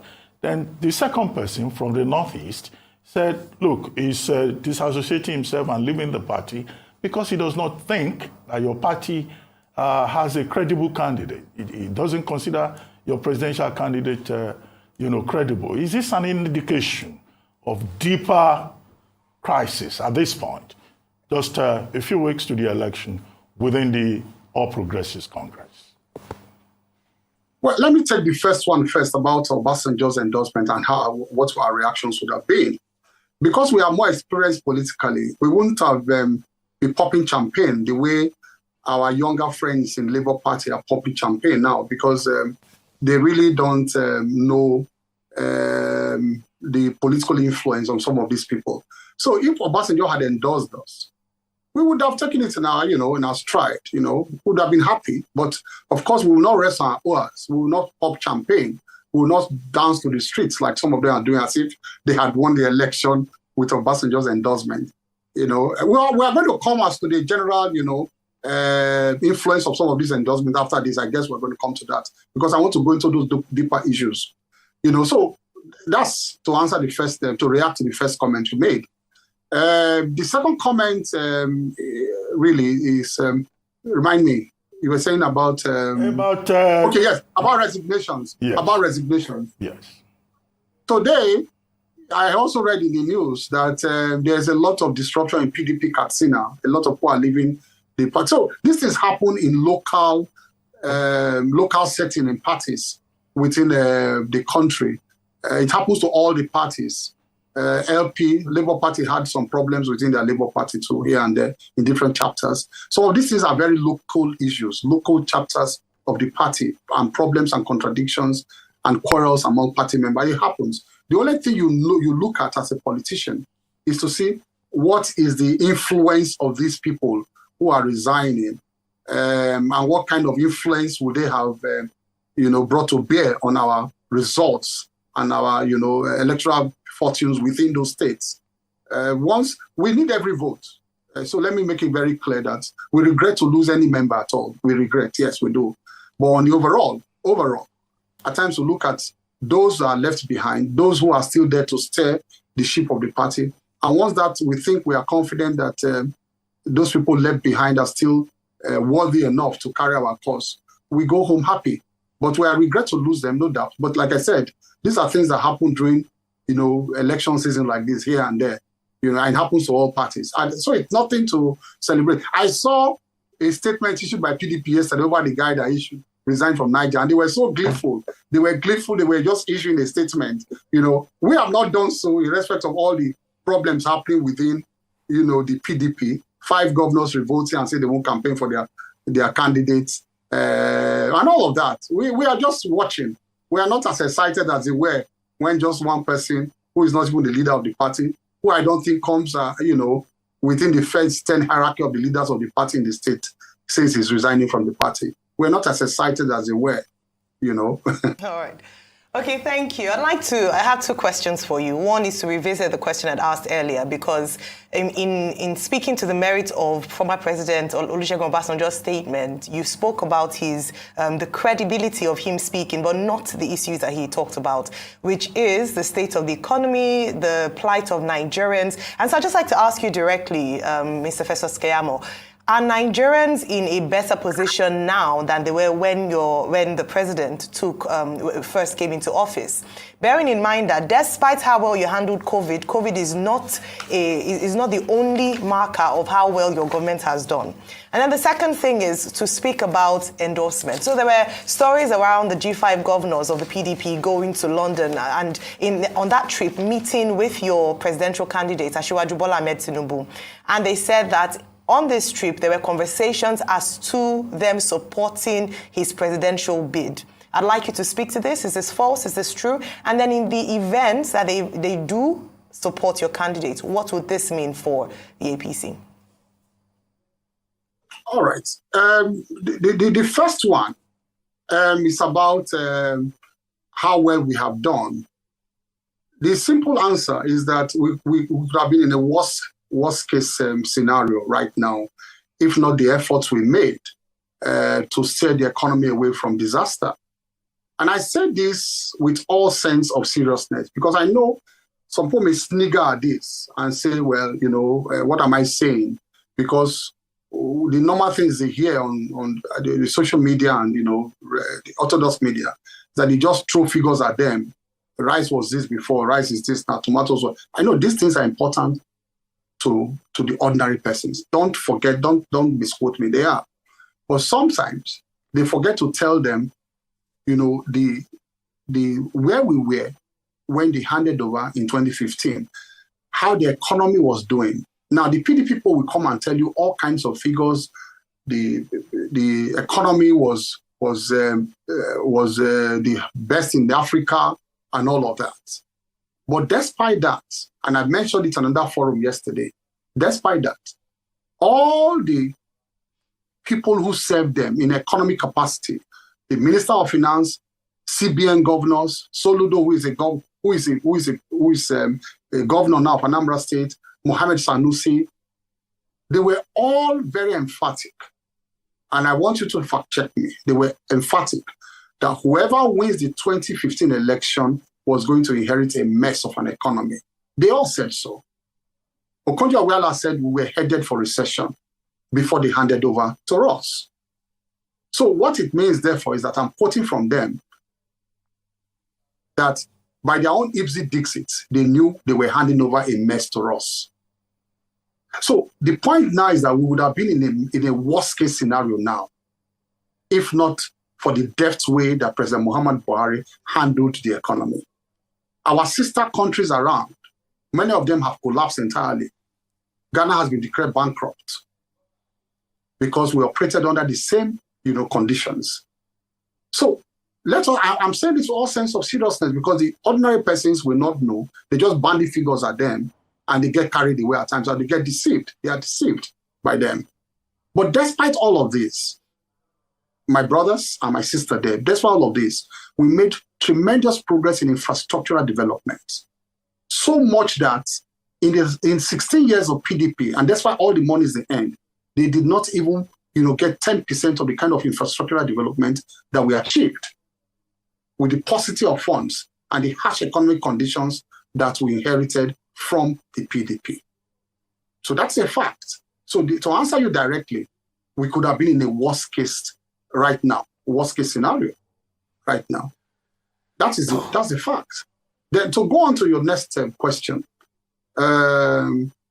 just remind me. On the trip, the G5 governors, they are meeting, yes, they are rumored meeting with.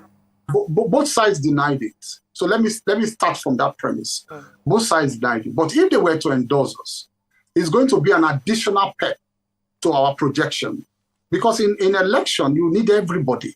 You need everybody. So they are not people we can discard. We need them. In election, you need everybody. So if they were to endorse us, we'll be excited by it because they are some of the major pillars of PDP. And they are some of the major wheels of PDP. And with these endorsements and rebellion within the PDP, the truth of the matter really is that this election appears to be over already. It's a one-horse race already. I'm not saying this, I'm not hyping our candidate because, I'm the spokesperson. But any close watch-out events should know by now. So the results should not shock anybody when it comes. If PDP does so badly, the results should not be a surprise to anybody. The problems are just too many. They are mounting for the PDP, both in and out of the PDP. Every single person that supported the PDP in 2019 against us, not even the core PDP members. Ohaneze, like I said, endorsed Atiku in 2019. Middle Belt Forum endorsed Atiku in 2019. PANDEF endorsed Atiku in 2019. Afenifere endorsed Atiku in 2019. OBJ endorsed Atiku in 2019. Padebanjo endorsed Atiku in 2019. All of these points I mentioned that they pulled out. They put that and supported Labour Party.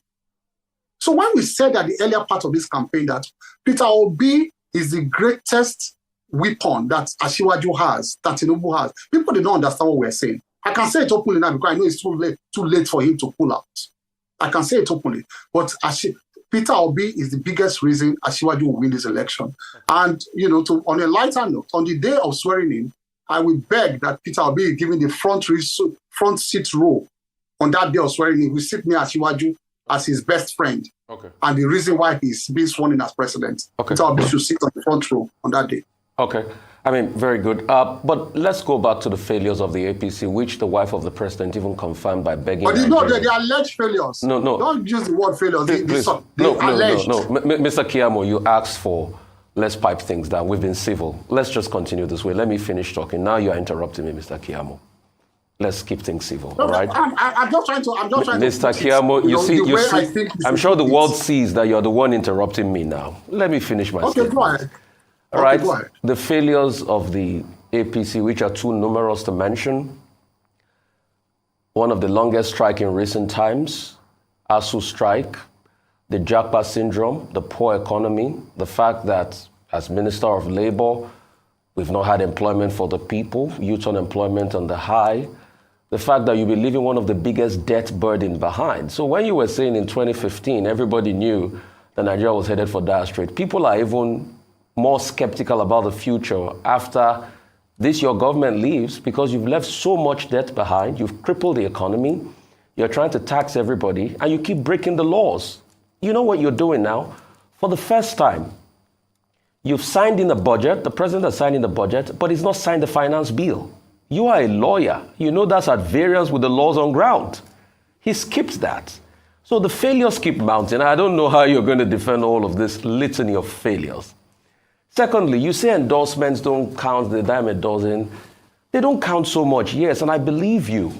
So much that your party had to divide their Afenifere after Payo Adebanjo endorsed Peter Obi. Then there was a going to Pa Fashion Roti at the back to seek his endorsement, and he gave it. So now we have for the first time two great Afenifere leaders endorsed two different people. And you say endorsements do not count a lot. Two questions, please, as we wrap up. The first one was not a question. The first one was a comment. So that's why I was correcting you. You were saying the economy has failed, blah, blah, blah.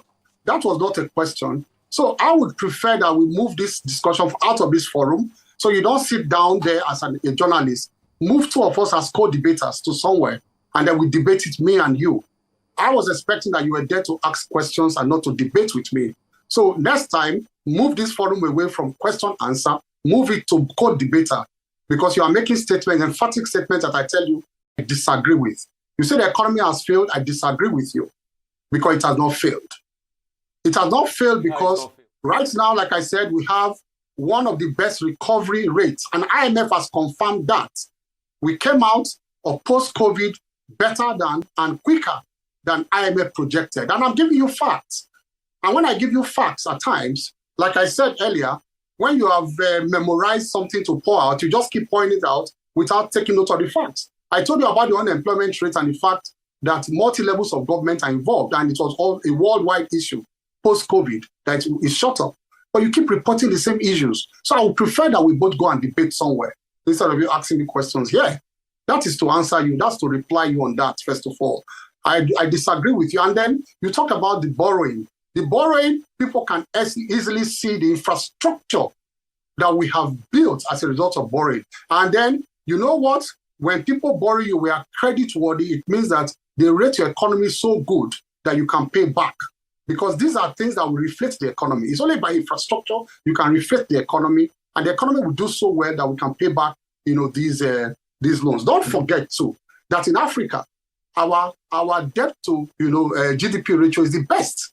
Rufai, go and check for the big nations in Africa, of Egypt, of Kenya, of South Africa, of Ghana. Our debt to GDP ratio is one of the best.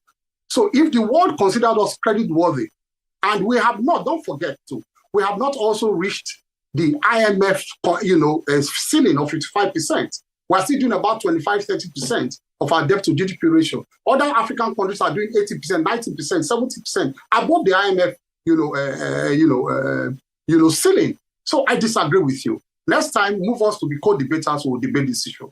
On the second issue, regarding our budget, at the last point when we want to live on a high, there's nothing bad about asking for supplementary budgets and approval of supplementary. We can always rectify that. We will rectify it at some point. We will rectify it at some point. But there's nothing wrong. We have always asked for supplementary budgets, and the National Assembly have always approved our supplementary budgets. And at some point, we will, rectify that. Well, Festus Keyamo, it has been observed that President Muhammadu Buhari has not been campaigning actively for the candidate of the APC, Asiwaju Tinubu. Unlike in the past, you recall in 2007, you will even think that it was President Obasanjo running in that race. It was all over the place campaigning for, as he became President, Umaru Yar'Adua. But the president this time around, maybe he's busy concentrating on his work, but it looks a bit unusual that as chairman of the campaign, he's not out there in the forefront and raising the hand of the candidate of your party. Is the president just being neutral, telling Nigerians to make their choice? Let me quickly answer the question. I also forgot to answer that my brother, there, Rufai, asked. I'm sorry, I skipped that about endorsements, that we said endorsements don't matter. We don't say endorsements don't matter.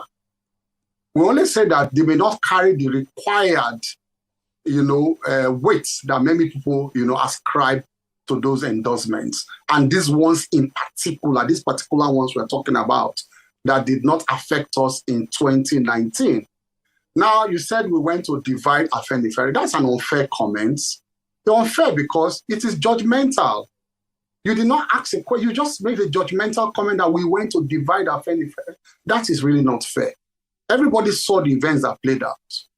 The events are played out in the sense that a particular person, without consulting anybody within Afenifere, without consulting even his driver, if I want to put it, in a hyperbolic way, he went ahead and announced that the whole of Afenifere is endorsing Peter Obi. As a Democrat sitting down there, a journalist, would you accept that kind of leadership of an organization? And then the other elders within the organization, without our prompting, protested and said, how did you do this to us? Who did you talk with? He said, and you saw him on TV, and it was on your station, Arise. I was watching that day, Rufai. He said, that is how we do it in Afenifere. We don't need to consult anybody. We have been doing like that from the time of Awolowo. Haba. How can you do that? And then the other people protested. And then they now ascribed it to us that we divided Afenifere. How unfair can that be to us? When the other elders who were not consulted now protested. And they came together in the ceremony, invited our candidates. You saw all the elders, they would look far line, all of them. Much more than Adebanjo that was even given, an acting leadership role. And they all endorsed our candidates. How could that be our fault? If you as a politician, you see people who are, tilting towards you, won't you accept their endorsement? Would you run away to say, okay, because I don't want to divide the organization, please don't come and endorse me? I mean, that would have been, stupid of us. So please, that's the answer to that. Now, as to President Buhari and his supposed lukewarm attitude towards Asiwaju. Now, simple question. Let me make mockery of our, opponents first on that issue. I thought they said President Buhari had no influence. So why are they so excited about that? Why are they worried about that? That how will President Buhari support Asiwaju? They are watching out. I thought they said he did not win the 2019 election. In one breath, they tell you that President Buhari did not win the 2019 election, that they were rigged out. In another breath, they now tell you that Asiwaju will not enjoy the influence of President Buhari. Oh, so President Buhari has influence? You admit, you know that? All right. You know that what he brings to the table is huge. Now, let me answer you directly. my big brother. President Buhari is not like an Obasanjo who wants to install a puppet. You saw what he did in 2007. That was not salutary. I mean, to all patriots, where he said that was when the do or die, mantra came up. If you remember, sir, that it was then that he said this election was a do or die affair for him. Now, a leader should not behave like that. And President Buhari is way above, shoulders above President Obasanjo, in this respect. All right. He was there at our flag up. I'm sorry, I know I'm taking some time. He was there at our flag up in Jos. That was enough support at that time. As time goes on, he's going to make some appearances here and there to show that he's supported. But at the same time, he wants to show the world and African leaders that he's aloof to the point that he can conduct free, fair elections. It is not a do or die affair for him. He supports our candidate as the chairman of the campaign council, as the leader of the party. But he's not going to come down into the arena so much as to show that he wants to use state power and incumbency to swing it to one side. Thank you very much, Mr. Festus Keyamo, SAN, spokesperson, Tinubu Shetima Presidential Campaign Council. It's time now for a short break on the morning show. When we return, we'll have Arise News analyst Emmanuel Efeni join us to review top stories in today's newspapers. Stay with us.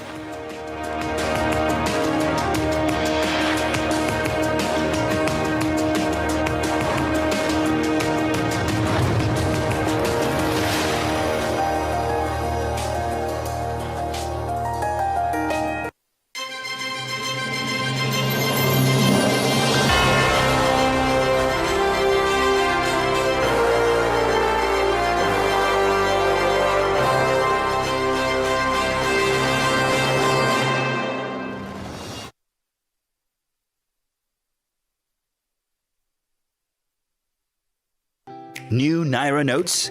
Don't panic. Here's what you need to know.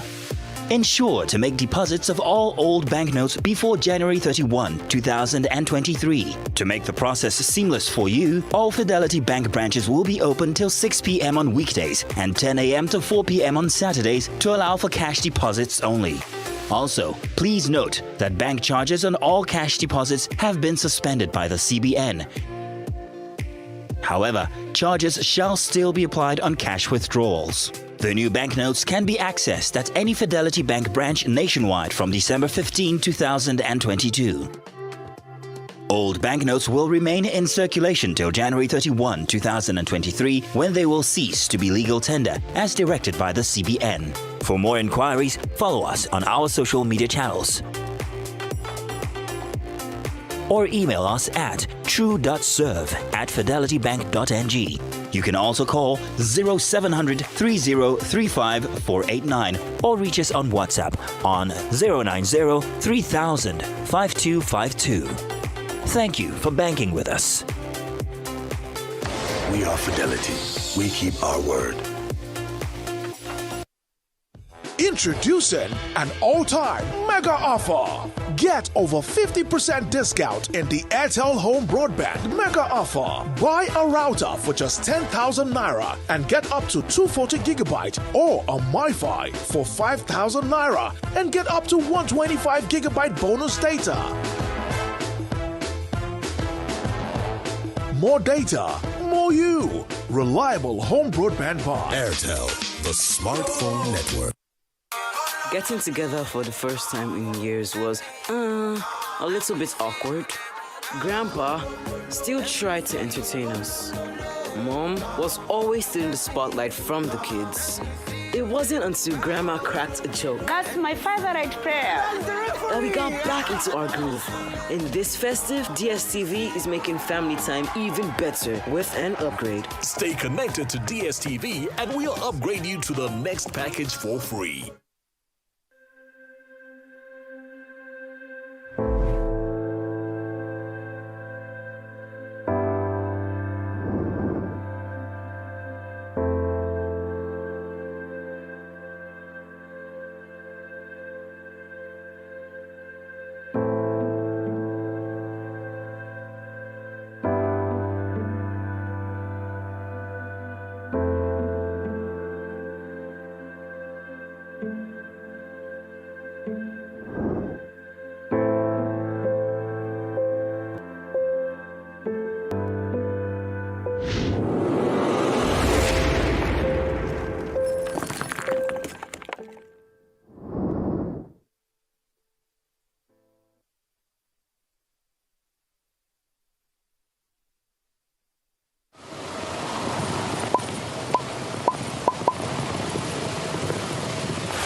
Periwinkle Empire, a collection of high-end homes and condos, strategically located in the very stunning and timeless landscape of Lekki Phase 1 and Victoria Island.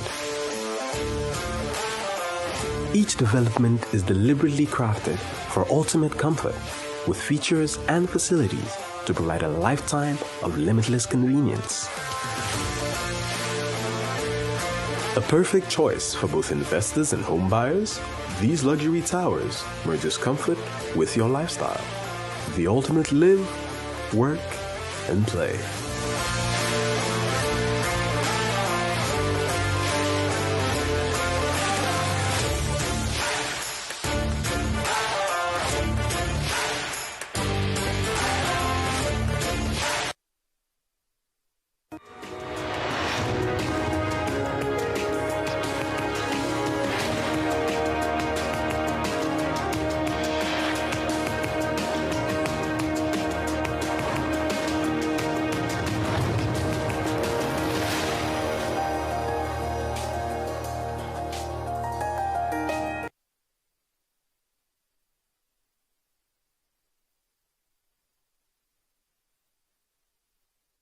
Welcome back to the morning show here on Arise News. Joining us now to review some of the headlines of today's newspapers from around the world is Arise News analyst Emmanuel Ifeni. Good morning, Emmanuel. Good morning, Ruben. Good morning, Rufai. Good morning, Ayo. Yes, let's start the review with this day, Nigeria's newspaper of record. Now, the lead story, Buhari signs 21.83 trillion 2023 budget differs finance bill, says ample provisions for elections, assents 2022 supplementary appropriation bill, urges National Assembly to reconsider ways and means by CBN as Lawan assures legislation will address bill. Gbajabiamila says budget increase by legislative arm in public interest. Yes, the budget was signed yesterday. The 2023 budget, that is, was signed yesterday by the President Muhammadu Buhari. And of course, with all the failings here and there, the finance bill, and of course, the bid by the President to get these ways and means, money already spent to be securitized. And will the National Assembly go ahead and do that even when it is against extant laws? Well, if I want to guess, I would say they would do it, because at the beginning of the 9th National Assembly, Senate President Ahmed Lawan pledged, and I think that pledge is to President Muhammadu Buhari, to pass any piece of legislation the President sends to the National Assembly. So, the National Assembly abandoning its role as checks on the executive to the extent that we now have a situation where laws are passed that are at variance or in contradiction to extant laws. But that is the budget we have today. President Muhammadu Buhari urging the National Assembly to also amend part of the laws he has signed, but he wants the National Assembly to work, the Minister of Finance to work with the National Assembly to correct some of the additions which the National Assembly has made. Now, just other newspapers, of course, reporting this story. The Guardian newspaper, amid high deficit, Buhari signs unreconciled 21.83 trillion naira budget, makes provisions for election transition program. Initial spending jacked up by 1.32 trillion naira. New expenditure contains unfunded 555.46 billion naira. Now, the Vanguard newspaper also reporting the story. Federal government risk paying 1.8 trillion naira interest on 23.7 trillion naira loan. Well, one of the problems of the economy which the Buhari administration will be leaving behind Yes, it's enough for Keyamo, spokesman, of course, for the Presidential Campaign Council of the APC and a minister in the administration of President Buhari to defend what the administration has done. But a situation when you have serious debt service to revenue problem, a country using as much, over 70% of its revenue to service debt. Close to 100%. Not over 70%. Yes, Close to 100%. it's close to 100%. To service debt. Yes, well, Keyamo is not an economist the last time I checked, but brilliant people like Ruben and Keyamo, you don't know when they go and study another course, but the last time I checked, Keyamo is a lawyer, not an economist. So perhaps you should listen to what the economists are saying. You cannot use almost 100% of your revenue to service debt, and you're saying you want to leave behind a good economy. Now, let's look at other stories quickly. Now, in the Vanguard newspaper, yes, there's a story beside the photograph. Second Niger Bridge, I had no altercation with Obasanjo. Obi of Onitsha counters presidency. Yes. In responding to the former President Olusegun Obasanjo's letter, of course, the presidency threw in a lot of issues, dropped a lot of names, and of course, one of the issues they raised there was that the second Niger Bridge that former President Olusegun Obasanjo failed to attend to, he had an altercation with the Obi of Onitsha. Thank God, the Obi of Onitsha is alive, and he has come out to say, look, please, I never had an altercation with OBJ, former President Olusegun Obasanjo. Now, the New Telegraph newspaper, 2023 presidency, nobody can expel G5 from PDP. Wike says something wrong with PDP for Obasanjo to support Obi as Tom Edwin Clark, Ebube Monso back ex-president's choice. Nothing will make Benue lose to APC. Governor, I don't know what Samuel Otom is saying. In one breath, you are recommending to your people. Yes, that's what he did. He's recommending Peter Obi of the Labour Party. In another breath, you are saying nothing will make Benue lose to APC. But we'll see how this game pans out, where you want to go to the Senate. On the same day, you have the presidential election, you have the National Assembly election, and you educate your people. Don't vote for PDP in the presidential election.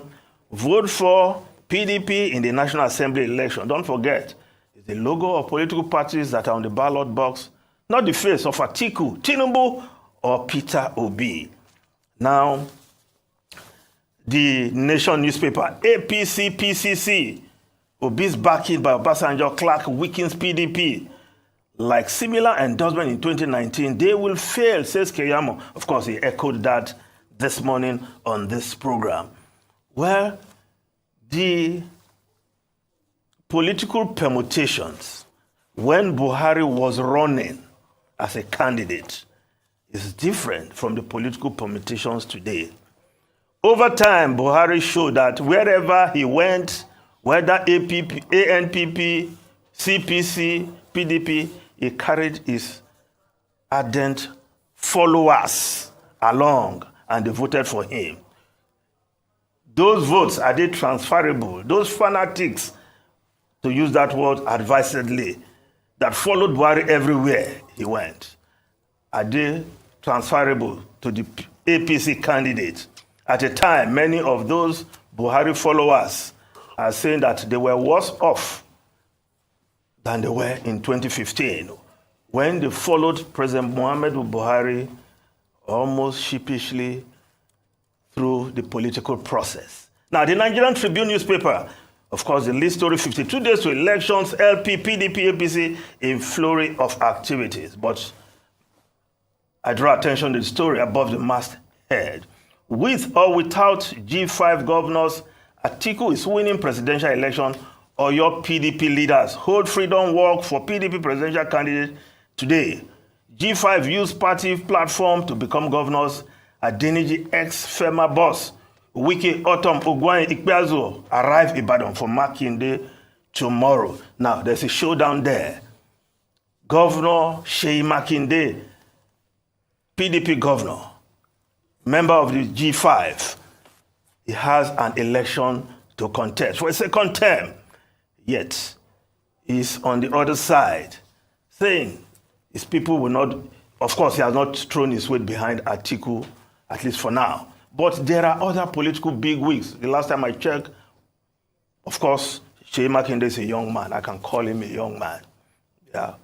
PDP bigwigs in that state who have been in the game since 1999. And if they are not on Seyi Makinde's side, will he find it easy in his own election? I remember Seyi Makinde battling with Ayo Fayose for who is the leader of the PDP in the Southwest. At last, Ayo Fayose had to succumb that as the sitting governor, it has to be Seyi Makinde. But now, Seyi Makinde come and lead PDP in the Southwest, is absent. They went to Osun for campaign. He did not show up, yet PDP won. What will happen to Seyi Makinde if he continues with his G5 tirade and G5 activities ahead of the elections? If things don't change, can he wrestle a second term on the ballot on that day? Let's see. Daily Trust newspaper. 9 months after resignation, Adamu Kyari, Nasia's seat still vacant in Senate. Constituents lament tackle INEC vacancies treated as APC's internal affairs lawyer. I can't comment on matter until Okoye. Of course, when legislators' seats are vacant, the duty of INEC is to organize election and fill that position. But that is not happening in that case. Now, the foreign newspapers quickly. Now, the Times of London, compulsory maths until 18 for every school child. Sunak on personal mission to reform education. This is a new one. Of course, Rishi Sunak will be making his first big statement today. And, of course, one of the things he will be talking about is how to reform education. Now he's saying, you must do mathematics until you are 18 years in British schools. Now, the Wall Street Journal, quickly, McCarthy fails in 3 votes on speaker bids. Yes, for the first time in over 100 years. Since 1923, yes. The Congress, on day of inauguration, could not elect a speaker. Of course, the Republicans, yes. They of course, has a party with a majority, but you have to get to the threshold of votes. But after 3 votes, 3 ballots, Kevin McCarthy could not make it. Okay, now there's no speaker as we speak. We seem to have run out of time. But as for Seyi Makinde, I hope there will be peace in Oyo State, because yesterday, some PDP leaders met in Oyo State. They are organizing a freedom march for Atiku, and that's tomorrow. Yeah. And you say tomorrow too, Seyi Makinde has his own program too. No, his fellow governors are arriving They are tomorrow. coming to town. Well, are they going to attend the freedom march for Atiku in Ibadan, being organized by Oyelese, Bola Rumi, and Jumoke Akinjide, and others? So that's the question. But Makinde has been replaced by the Osun State governor as the leader of the PDP campaign. Yes. Of course, he failed to deliver. In the Southwest. Okay, just to put that straight. And meanwhile, Ghana is now testing travelers from China. We are saying we don't have any reason to do it in Nigeria. I hope Adetifa, who is in charge of the Center for I hope we are not afraid of China because we have taken so much loans. Well, I mean, it's a no-brainer. Okay, wow. It's time now for a short break. When we return, Ojinika Upe will be here with details on what's trending. Stay with us. We'll be right back.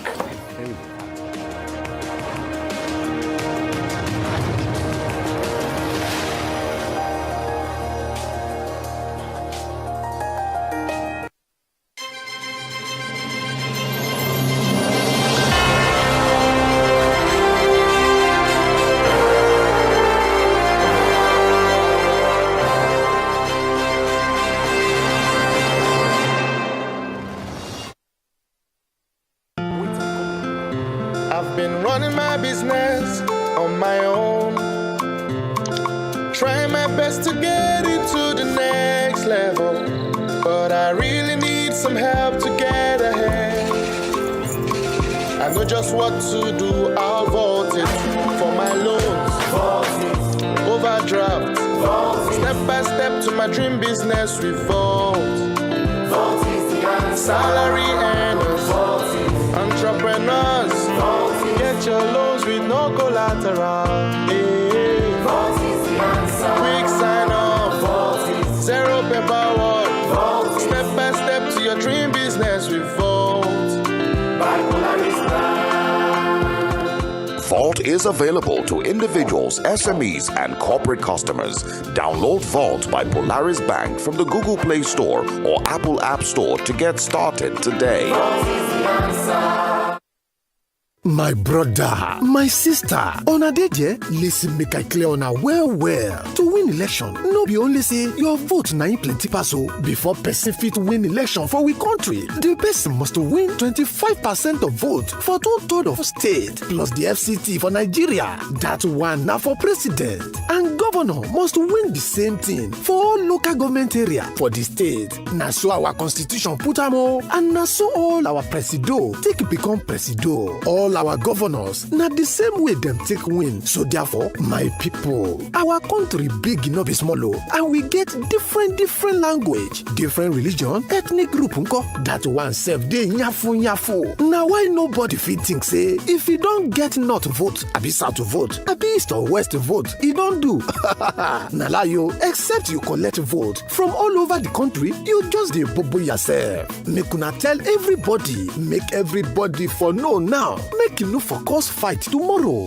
Na Center for Democracy and Development, CDD, with support from the Foreign, Commonwealth and Development Office, FCDO, bring on this message. Esther, you're late again. Esther? She's a wandering light in the darkness. She's beautiful.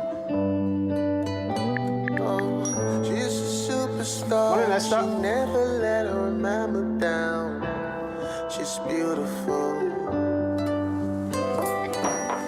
She know the fear. She know they ever got a hand for her. No phones at the table, please. Oh. Esther? Oh. I love you too.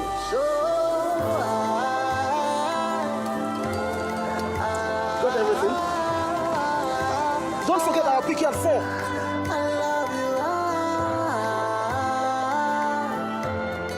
Airtel, the smartphone network. Getting together for the first time in years was a little bit awkward. Grandpa still tried to entertain us. Mom was always stealing the spotlight from the kids. It wasn't until Grandma cracked a joke That's my favorite prayer. that we got back into our groove. In this festive, DSTV is making family time even better with an upgrade. Stay connected to DSTV and we'll upgrade you to the next package for free.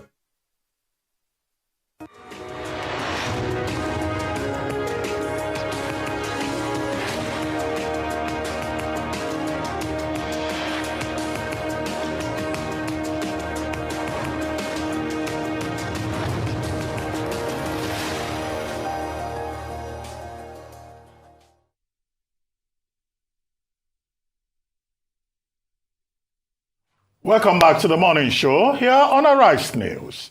Joining us now is Ojinika Ojiokpe with stories trending around the world. Hello, Jinx. Dr. Abati, really? What have I done? Now we're campaigning for that show. It's going to be called Absolutely. Dr. Abati's intro.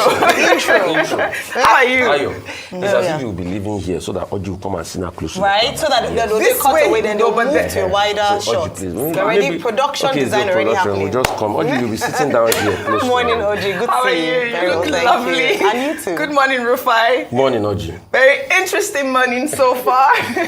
Well, all right. Good morning to you, viewers. Let's begin what's trending. The People's Democratic Party on Tuesday raised concern over the endorsement of the presidential candidate of the Labour Party, Peter Obi, by an elder statesman and leader of the Pan-Nigeria Forum, Chief Edwin Clark. Clark announced the endorsement at a press conference in Abuja barely 48 hours after a similar endorsement by Nigeria's former president, Olusegun Obasanjo, stating that it was only fair and just that the South produced the next president after 8 years of President Muhammadu Buhari. On Tuesday, PDP's Deputy National Publicity Secretary, Ibrahim Abdullahi, stated that Edwin Clark's endorsement confirms that the party must reconcile with the G5 governors. In the meantime, the governor of Benue State, Samuel Ortom, has backed Obasanjo's endorsement of Peter Obi. In a statement, Ortom noted that the former president was right in his choice of Peter Obi as the right candidate to win the election and provide the leadership that Nigeria desires. Let's take some reactions. Well, this is from Freedom, who wrote, "Wonderful, very much expected. Mr. Clark couldn't have done otherwise because he has been known to stand for equity, justice, and fairness." Waiting to read more endorsement from Ibrahim Babangida, General T.Y. Danjuma, JEJ, celebrities, and other revered Nigerians. Nigerians can't afford to miss this chance. Well, Mavis wrote, "Sir Edwin Clark is an Ijaw man from Delta State. He left their son, Okowa, to endorse Peter Obi. Obasanjo endorsed Peter Obi instead of Tinubu. Ladies and gentlemen, 2023 is beyond tribe. It's solely about credible leadership." Well, in the meantime, the campaign office of the presidential candidate of the People's Democratic Party, Atiku Abubakar, described the recent outbursts by the governor of Rivers State, Nyesom Wike, as a man dancing like a village masquerade. The Rivers State governor, in reacting to Nigeria's former president, Olusegun Obasanjo's endorsement of Peter Obi, said that there is something fundamentally wrong if Atiku Abubakar cannot get the support of Obasanjo, who was his former boss. In a statement tagged Wike's nonsensical gaffe, the PDP, in an apparent reference to a quote in the Bible, labeled Wike as a governor who was once a shining light in his party that has now thrown caution in the wind to become a laughingstock. But Frank Shaibu, the special assistant, public communication to Atiku Abubakar, said, "Every day, Wike dances like a village masquerade on live television, entertaining Nigerians with the same boring moves. He acts like a failed TikTok comedian, desperately trying to amuse Nigerians with the same platitudes just because he lost the primary and also failed to emerge as vice presidential candidate of the PDP." As I'm watching me on television now, it is painted. That is all. And it is sweet. When they see me appear like this, it is painted. And I promise them, I'm here to bury them. As he dey pain them, he dey sweet us. As he dey rent us, he dey pay. Oh yeah, say as he dey pain them, he dey sweet us. As he dey sweet us, he go dey pay. Hey yeah yeah, as he dey pain them, he dey sweet us. As we get there, yeah, he go bury them. Lord, we lift your name higher. Lord, we lift your name higher. Lord, we lift your name higher. Lord, we lift your name higher. Lord, we lift your name higher. Above every other name. Above every other name. Lord, we lift your name higher. Lord, we lift your name. Lord, we lift your name. So we can pepper them. I say pepper them. Which are designers to pepper them. I say pepper them. We can't reach you to pepper them. Oh, I say pepper them. You are designers to pepper them. Oh, I say pepper them. We can you are better than the rest. Just a little entertainment. I'm still waiting for Nyesom Wike to dance Buga. Dr. Abati, over to you. The way we are carrying on in this country, I think one of these days we should organize a dance contest between Senator Adeleke, the governor of Osun, and Nyesom Wike of Rivers State. But in any case, I mean, it was Dino Melaye calling him a village masquerade, right? What do masquerades do? They entertain. And the entertain is good for Nigerians. We get entertained. But to talk to the serious issue here, I mean, the matter in the PDP has not been resolved. There are other spokespersons in the PDP who are saying the party has moved on and that Wike has just been insolent and they've called him all kinds of names. But he says it's not about abuse. address the fundamental issues that he and the integrity group have raised, which is about equity, about justice, about fairness. To wit, they do not think that the chairman of the party and the presidential candidate should come from the same area. And we've been on this for months. The concern is, at what point, would this argument stop? Because in any case, the elections will soon be here. The elections will be won and lost. And whatever happens, would that argument still continue even after the election? So it's a matter of internal crisis within the People's Democratic Party. And there are other voices within the party who have been saying that the party could pay a heavy price for that internal dissension. Now, Wike addressed the point about him, mocking the presidential candidate Atiku, and he said no. He was just expressing worry as a member of the party that if President Olusegun Obasanjo worked with the candidate of the PDP for 8 years, did not consider him fit enough for him to endorse him publicly, then he thinks that something is fundamentally wrong within the party, and that's why he's got this barrage of attacks from Frank Shaibu and also from Tino Melaye. But at the end of the day, political parties are organized to win elections. They are not charity units. So how you organize your affairs internally, which was the point that Professor Yakubu Mahmoud made when there was this review, this post-election review in 2019, 2020, when he said, look, political parties have to learn lessons about the value of internal democracy, because if you get it wrong internally, then of course it could have consequences for you in the general election. So that's that about that. As for Mr. Peter Obi, yes, he continues to be endorsed, and you can understand where Chief Ike Clark and President Obasanjo and Samuel Ortom, Chief Ayo Adebanjo and Governor Samuel Ortom, where they're coming from. These are persons from the south up to the middle belt who are arguing for equity, fairness, and justice. Absolutely. And Chief Ike Clark put his fingers on it to say that, look, his endorsement of Peter Obi is an indication that no group in Nigeria is superior to the other. Whatever your religion, whatever your extraction, ethnically, you are also entitled to the highest office in the land. And that, principled position, you may argue here and there, well, they have made their choice, and they have only one vote. And Chief Ike Clark says on February 25, he will vote Peter Obi.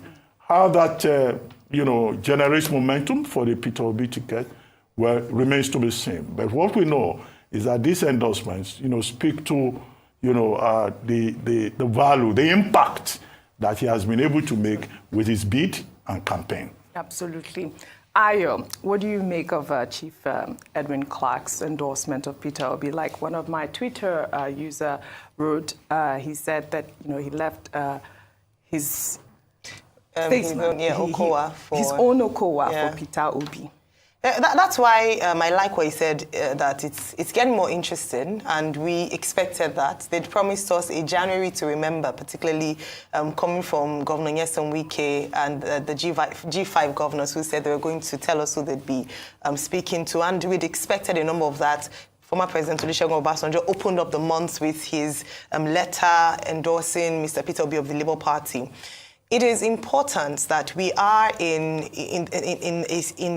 where we are as a nation is critical, and we can no longer vote on sentiments or along religious, ethnic lines.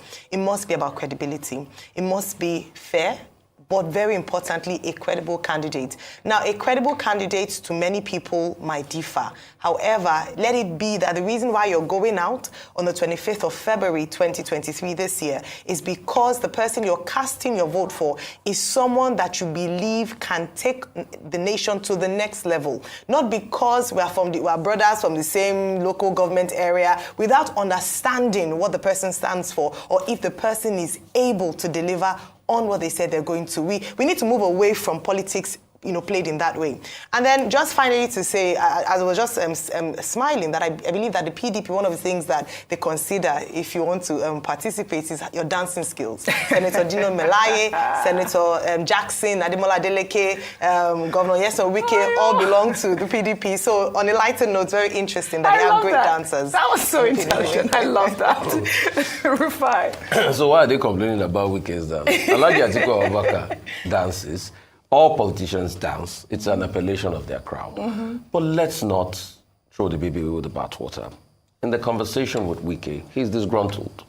Yes, people have said, is this the best way he can go about it? Because you see, the argument will also be made that what will even end the fight? At least every fight must have a termination date, except if you want to fight till death. Even nations that fight till death, they still have to have a termination date. And in the midst of every fight, there must be a ceasefire at some point. The Wike camp now has hit a cul-de-sac because all their forays, anyway, they denied it, but all their forays into London, meeting both camps, they saw they couldn't do any deal. So they're at a cul-de-sac now. That's why they're not saying anything. You can see what Autumn was saying the other day. Expressing, I would like the Peter Obi and all of that. But you can see what is also happening. For Seyi Makinde is in a big dilemma now as we speak, and other governors. In fact, there are indications that some of them might be pivoting to go back to the fold of the PDP and try to make an alternative deal in case this thing doesn't work out for them. Wike too has got candidates in this election. The PDP has threatened that they might take the party away. They might expel him for the party. In case they do that, his candidate like Ifubara will be affected. So he's a cul-de-sac. So the question is, where will this fight be resolved? Some people have said maybe he has lost the luster. Maybe he should have ended this fight long ago, negotiated a deal and move on. But like I always say, politicians have something up their sleeve. But whatever it is, as you continue the fight, it's getting harder and harder every day. You remember how we all thought that Russia was going to crush Ukraine. But as the day went by, we started saying Putin is not so great. So let's be careful, and it's instructive for us politically. Moving on to the endorsement, Peter Obi is the rave of the movement. Let's not deceive ourselves. That's why he's getting all the endorsement. And people are arguing it speaks of fairness because they're saying after 8 years of somebody from the north, the south should have it. And that was what even caused the fight in the PDP in the first place. The zeitgeist is about rotational president. If it goes to a region, it should go to the other region. But people in the PDP they've argued otherwise, saying that, we've not completed our term, that Jonathan disrupted things. Some people are saying, no, that's not a good argument. Whatever it is, I think the most important thing on ground are the problems we face. Whoever will become president in May 29, 2023 will inherit a lot of problems. The country is not making revenue as we speak. Our debt to revenue service ratio is at all-time high. We are spending all our revenue to service debts. We are securitizing ways and means for the generation yet unborn. It's even a junk securitization because nobody will buy it. Our 30-day tenure is going up over 14%. You want to securitize for 9%. Who's going to get it? So there's going to be a loss making. So there's so much problem. Vis-a-vis, we are wasting money on subsidies. The economy is at an all-time low. Nigerian young people are jackpotting and leaving the country. The health situation is worse. Manufacturers are now being overtaxed. Nigeria's corporate taxation is one of the highest in the world. Now, with this new finance bill, 36%. That you are scaring away investors. That they can see other countries that can give them 12, 15% or thereabout with all the infrastructures in place. So there's so much problems. Crude oil theft is at an all-time high. The country as we speak today is on its knees. But in all of this, Oji, I see hope, I see prosperity for Nigeria if we get leadership right. This country is the best kept secret in the world, and God bless this country. Yeah, getting leadership right is paramount. Well, in another development, Margaret Obi, wife of Labour Party's presidential candidate, Peter Obi, has urged Nigerians from all walks of life, irrespective of their ethnicity or religious affinity, to vote for a new Nigeria where every citizen will enjoy a pride of place. Margaret made the call during a town hall meeting with the theme, Women for a New Nigeria in Abuja, where she also called on women to take an active part in the 2023 election. Let's take a look. The Obi-Dati government is committed to ensuring that women and youth will be represented in government by law, not a token of sprinkle of women. The time for complaining is over. God has presented us with a unique opportunity, and we must do our part as women and as mothers of the nation to truly bet the Nigeria we want to see. What Nigeria needs now, it's a young, hardworking, dynamic, intelligent man. And we in the Labour Party, we have it. Well, I mean, I think that she made a lot of points. I thought that was a really nice endorsement for her husband as well. As we were saying, this is one of her first public engagement. As you know, she was Anambra First Lady when Peter Obi was the governor at the time. But I mean, she talked a lot about women's inclusion in the space. I mean, we were saying 49% of women make up the population now, and only 75% of women are registered voters. I mean, she made a lot of points, and I think that it should be encouraged. Dr. Abati. Okay, well, very good point. See, it's not only in sports, in football, that you have the wives angle to the matter. In politics, too, you have the wives angle to it. And it's good to see the wives supporting their husbands. We've seen Senator Oluremi Tinubu campaigning for her husband.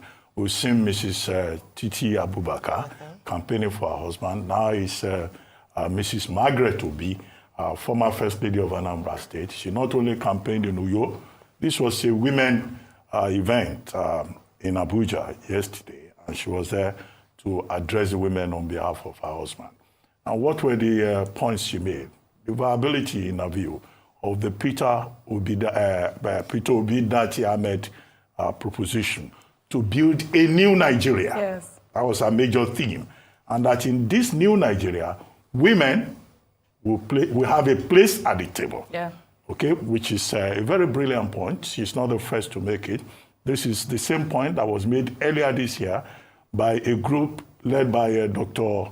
Afolabi Akiyode that presented what they call Womanifesto. And the whole purpose of that Womanifesto was to get the political parties a buy-in into the idea of inclusiveness, into the idea of women's participation in the political decision-making process. And the statistics tell us that in terms of women representation in politics, Nigeria has one of the lowest percentages in the whole of Africa, far behind Rwanda, far behind Zambia, far behind, even Senegal, where women representation is close to 60%. So the vision she's articulating is a vision that many can buy into. Now, of course, she's saying they should vote for her husband and Dati Ahmed. I mean, we don't expect her to say anything different from that.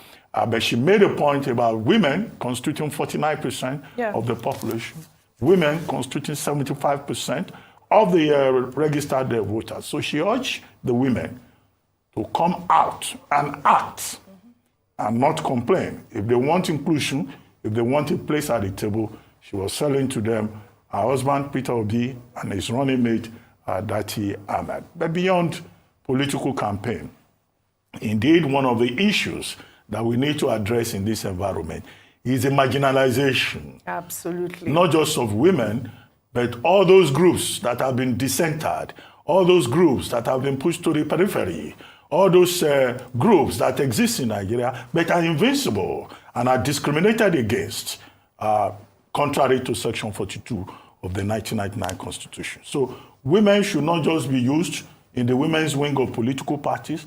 They should not just be people who will wear colorful attires and skyscraping headgears. They should also be persons who will be part of the decision-making, either within the parties or in society generally. And she was specific about how women are discriminated against in politics, in healthcare, in education, in various aspects of Nigerian life. So thematically, she was on point.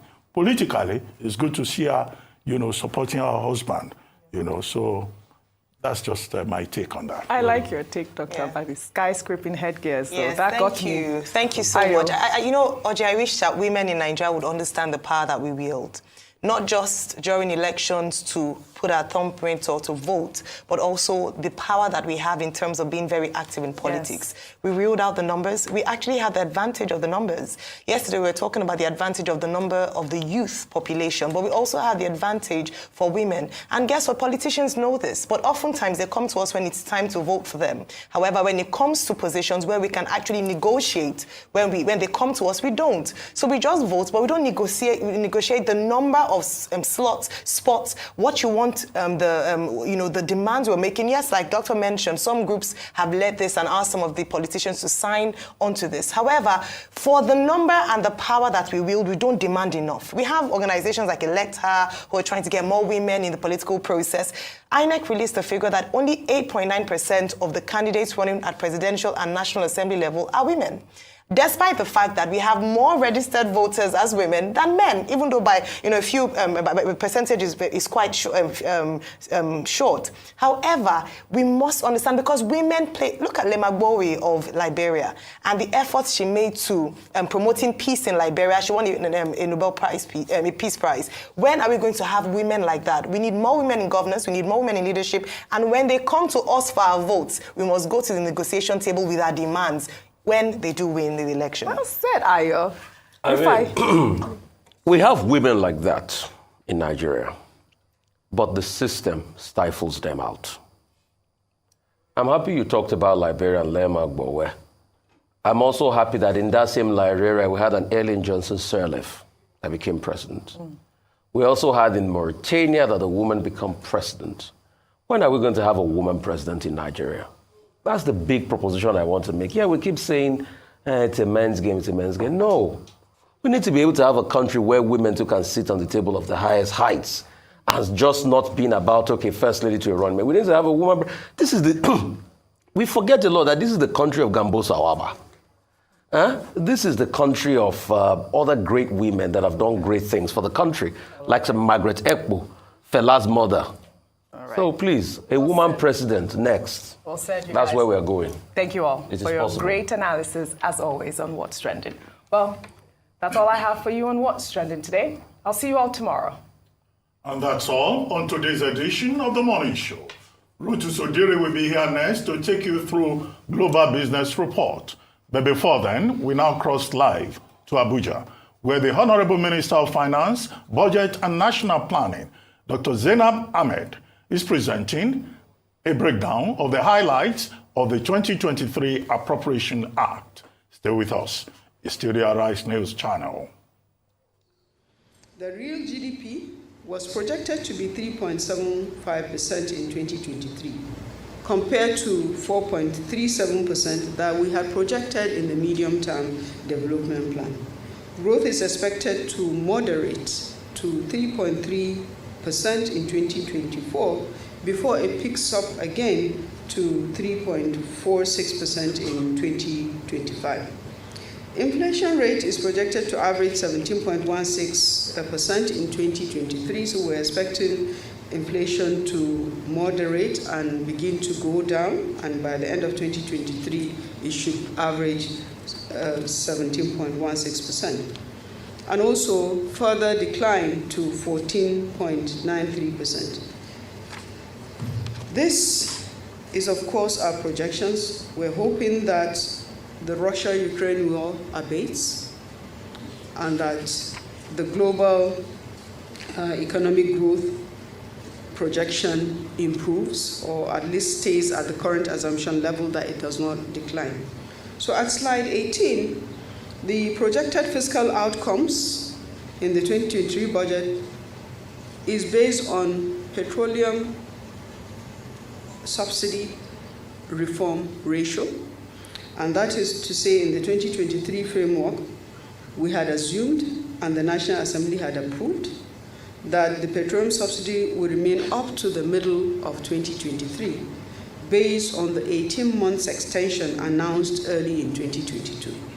In this regard, only 3.36 trillion has been provided for PMS subsidy in the 2023 budget. There will also be tighter enforcement of the performance management framework for government-owned enterprises that will result in further increase in operating surpluses and dividend remittances in 2023. The monitoring that we have been doing has been yielding results, as you have seen earlier in the performance of the independent revenues of 2022. So the total revenue available at slide 19 to fund the 2023 FGM budget is estimated at 10.49 trillion naira, And this includes gross revenues of 63 government-owned enterprises totaling 3.87 trillion. Of this, federal government oil revenue share is projected to be 2.29 trillion, non-oil taxes at 2.43 trillion, and federal government independent revenues at 2.64 trillion. Other revenues totaling 762 billion are also projected in the 2023 revenues of 10.49 trillion. So in aggregate, 22% of the projected revenues are expected from oil-related sources, while 78% is to be earned from the non-oil resources. If you recall, I remember the first budget that we passed, last 2026 budget, the oil revenue was 70%, while non-oil revenue was 30%. So we are very happy that we've been able to turn things around and turn the story to the opposite direction, that today only 22% of government revenue is contributed by the oil sector.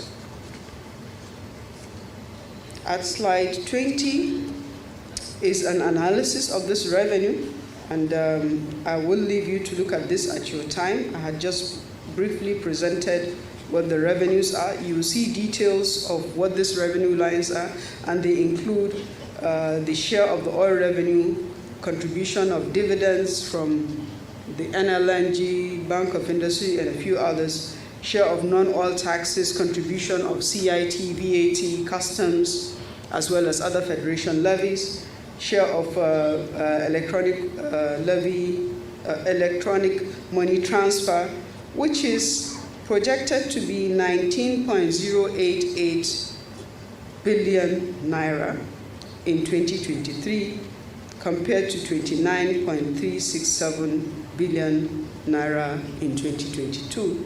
There's also the share of revenues from the government-owned enterprises at 3.8 trillion, and then operating surpluses, that is remittances that we are expecting from the GOEs at 1.47 trillion, independent revenues 2.615 trillion, and several others that are detailed in the report.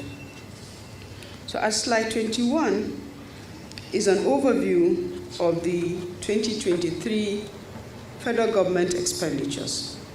The 2023 federal government expenditures, inclusive of government-owned enterprises and project-tied loans, is projected to be 21.83 trillion, which is 20% higher than the amended budget of 2022.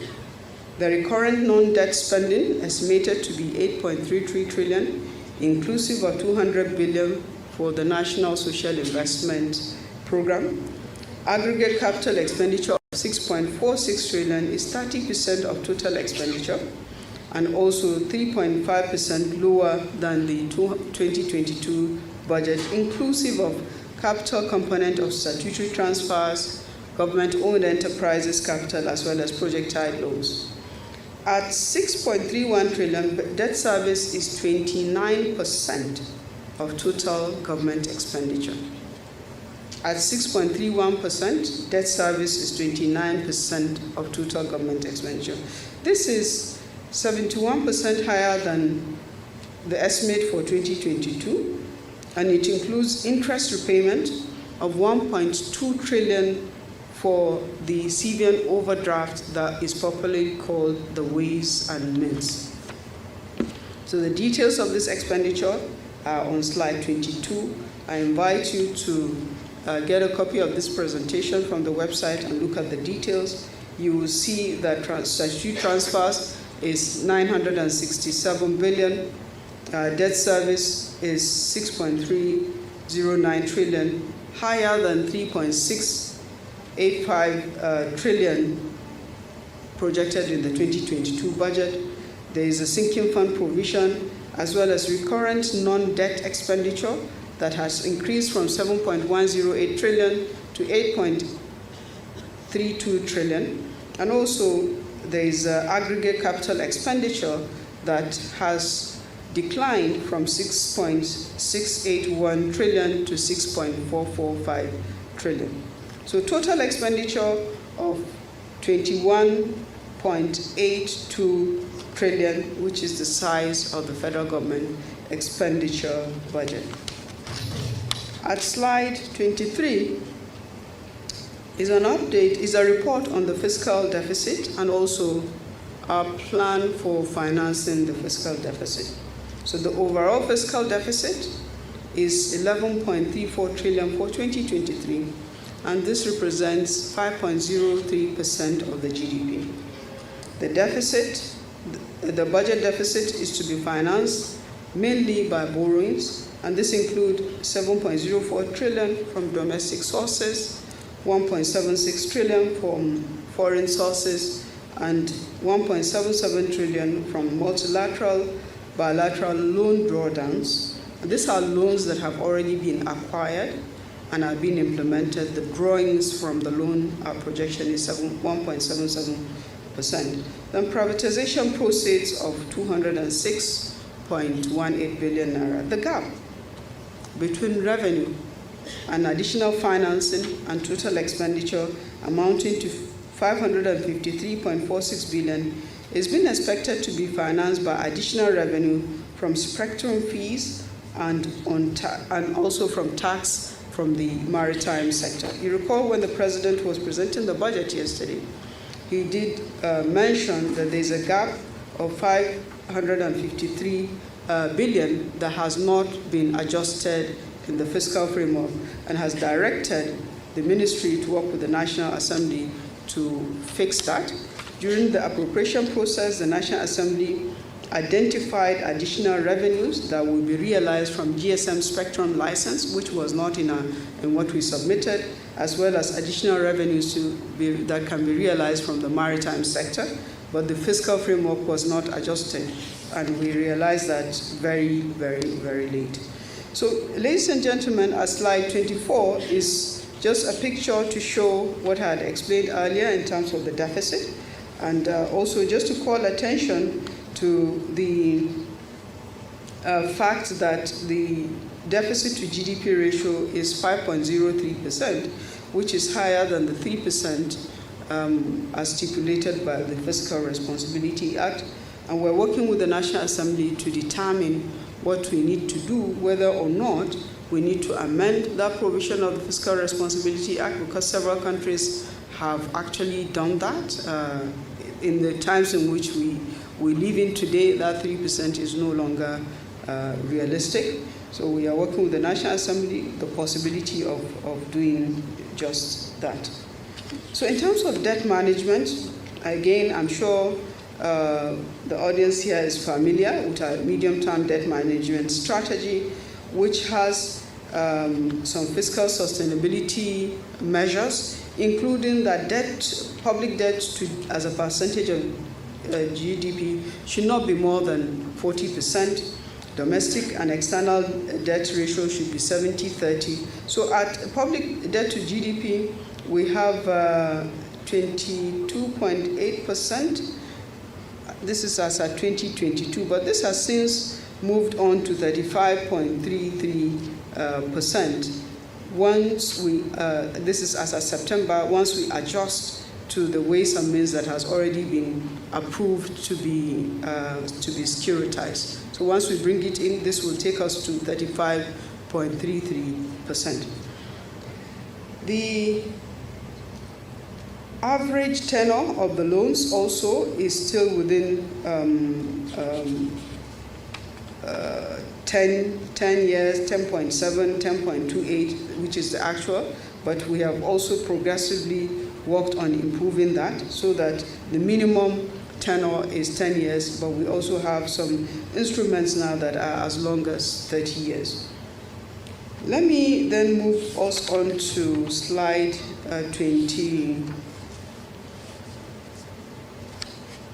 27, which is just explaining that we have had to issue some federal government guarantees. And federal government guarantees, even though they are not direct borrowing of the federal government, they're still contingent liability of government.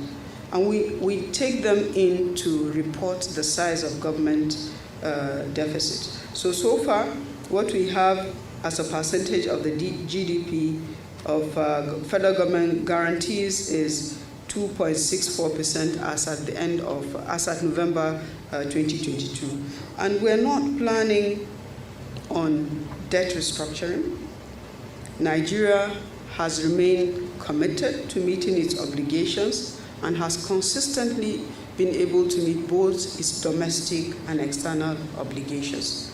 And our projections in the medium term is that this will continue to be so.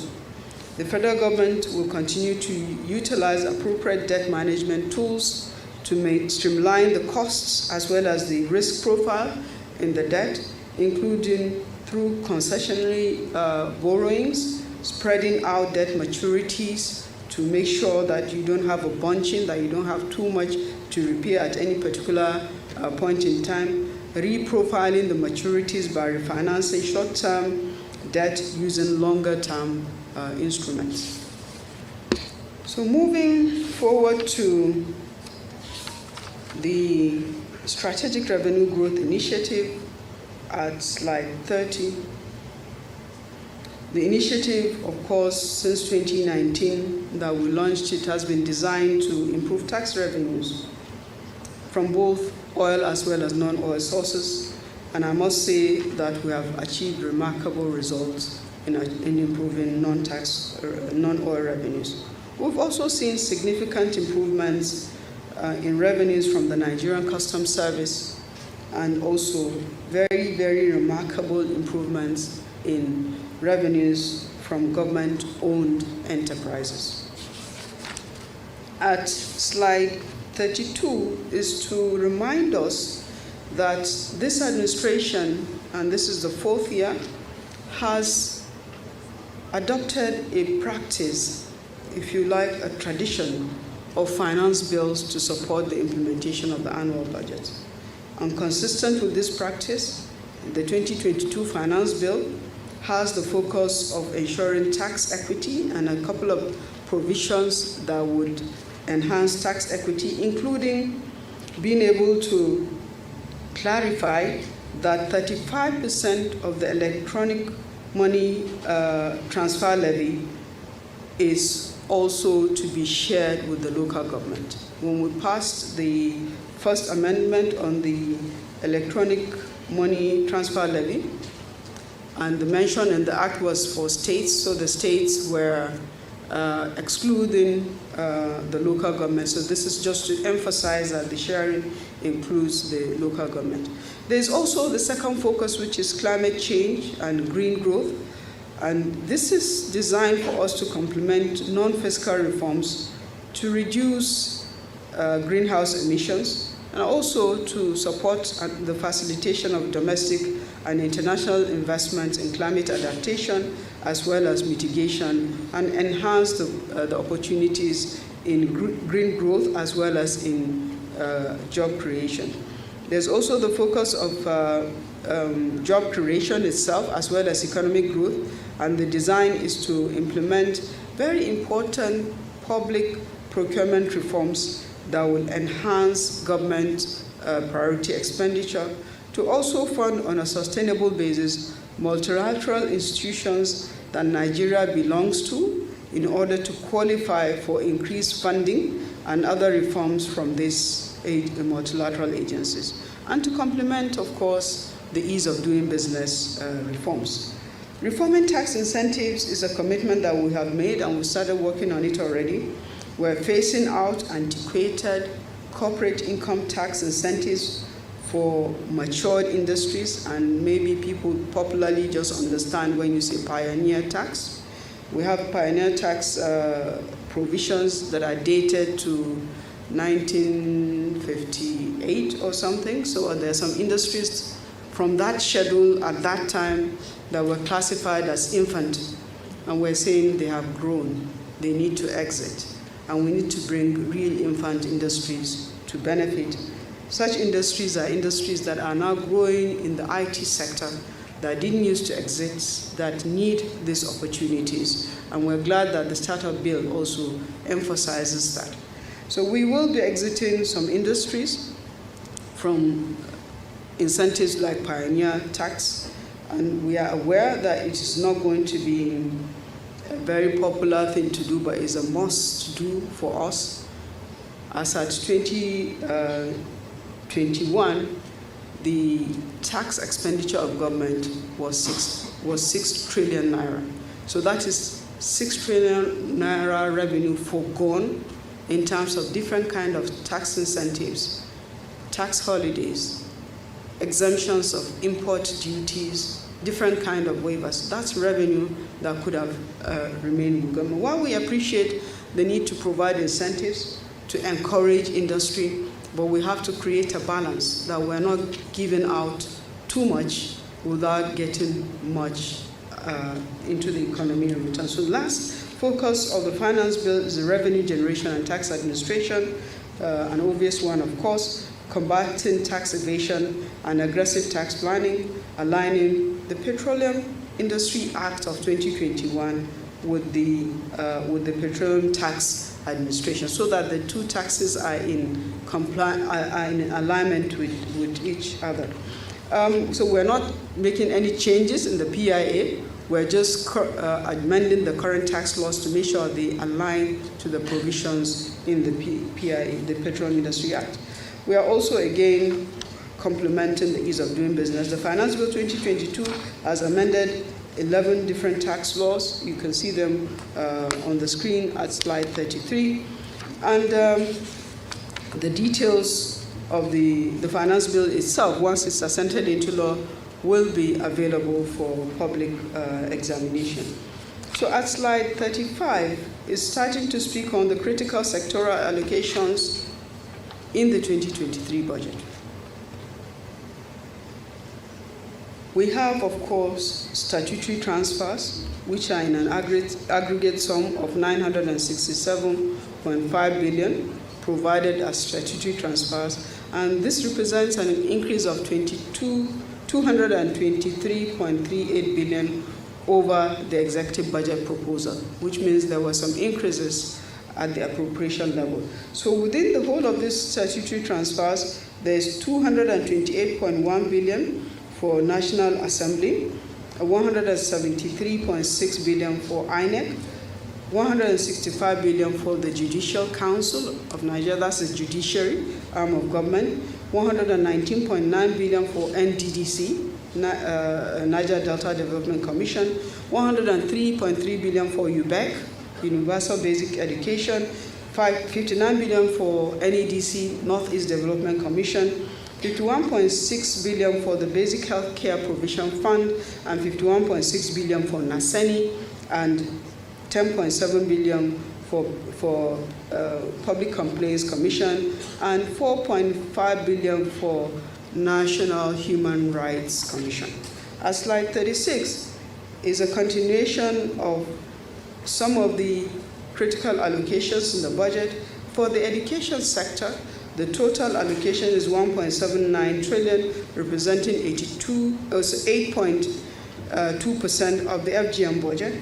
And this includes 972.93 billion for the main ministry itself, both its recurrent and capital, as well as its agencies.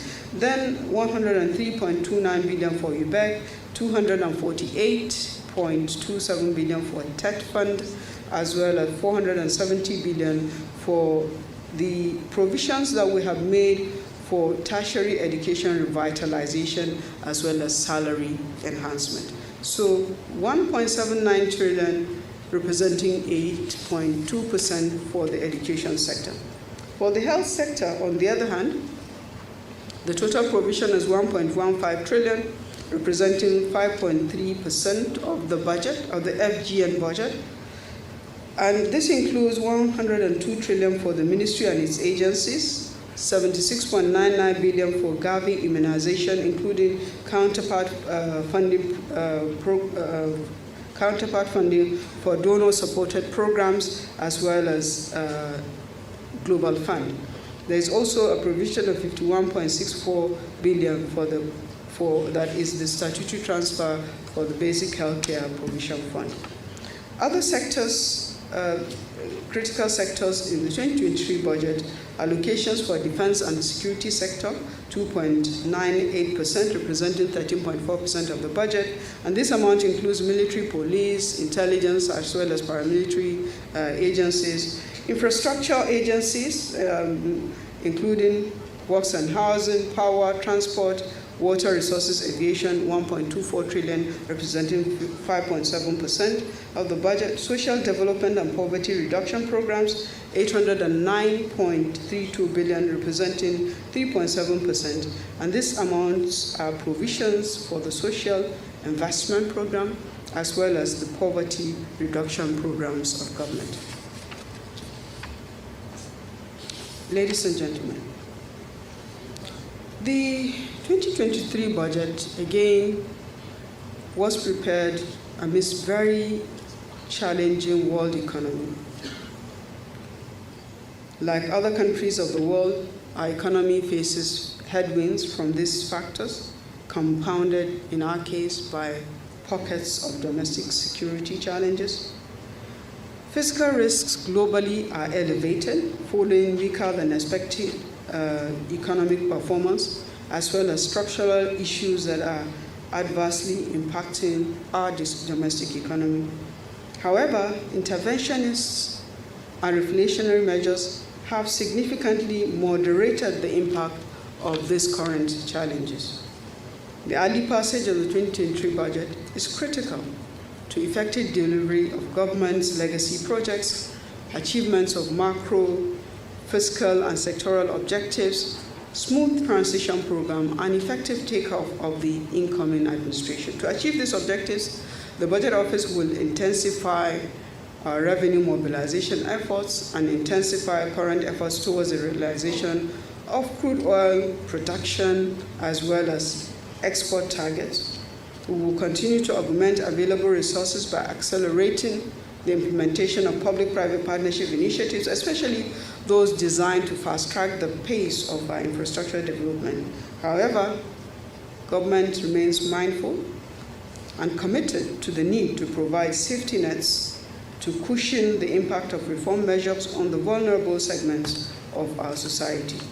The implementation of these critical measures that are aimed at further improving the Nigerian business environment, as well as enhancing the welfare of our people and ensuring sustainable medium to long-term growth, will be accelerated.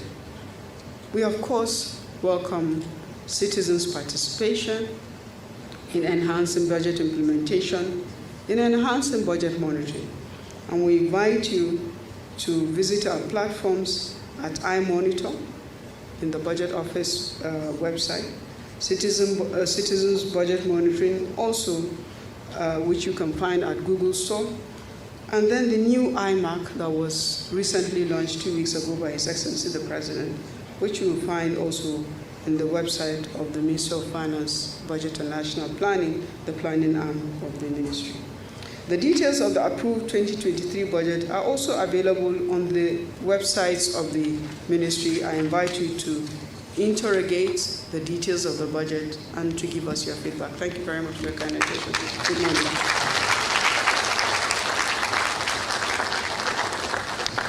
If you know it's not easy to deliver that, you can do better.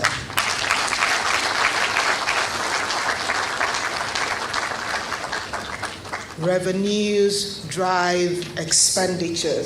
What are highlights on the budget of fiscal consolidation and transition? We will head to the interrogation part of it because the beauty. All right, that was the Minister of Budget and Planning, Dr. Zainab Ahmed, live in Abuja, giving us the breakdown of the 2023 budget for Nigeria, 21.8 trillion naira in expenditure. And she went through the numbers. She went through a number of figures here, showed a presentation which will be available to the public. And as she said, it is available for the public to interrogate, and that's what we're about to do. Yes, indeed. Taiwo Alimi is with us. Okay, we're going to take a quick break. We'll be right back. We'll get into it. The CEO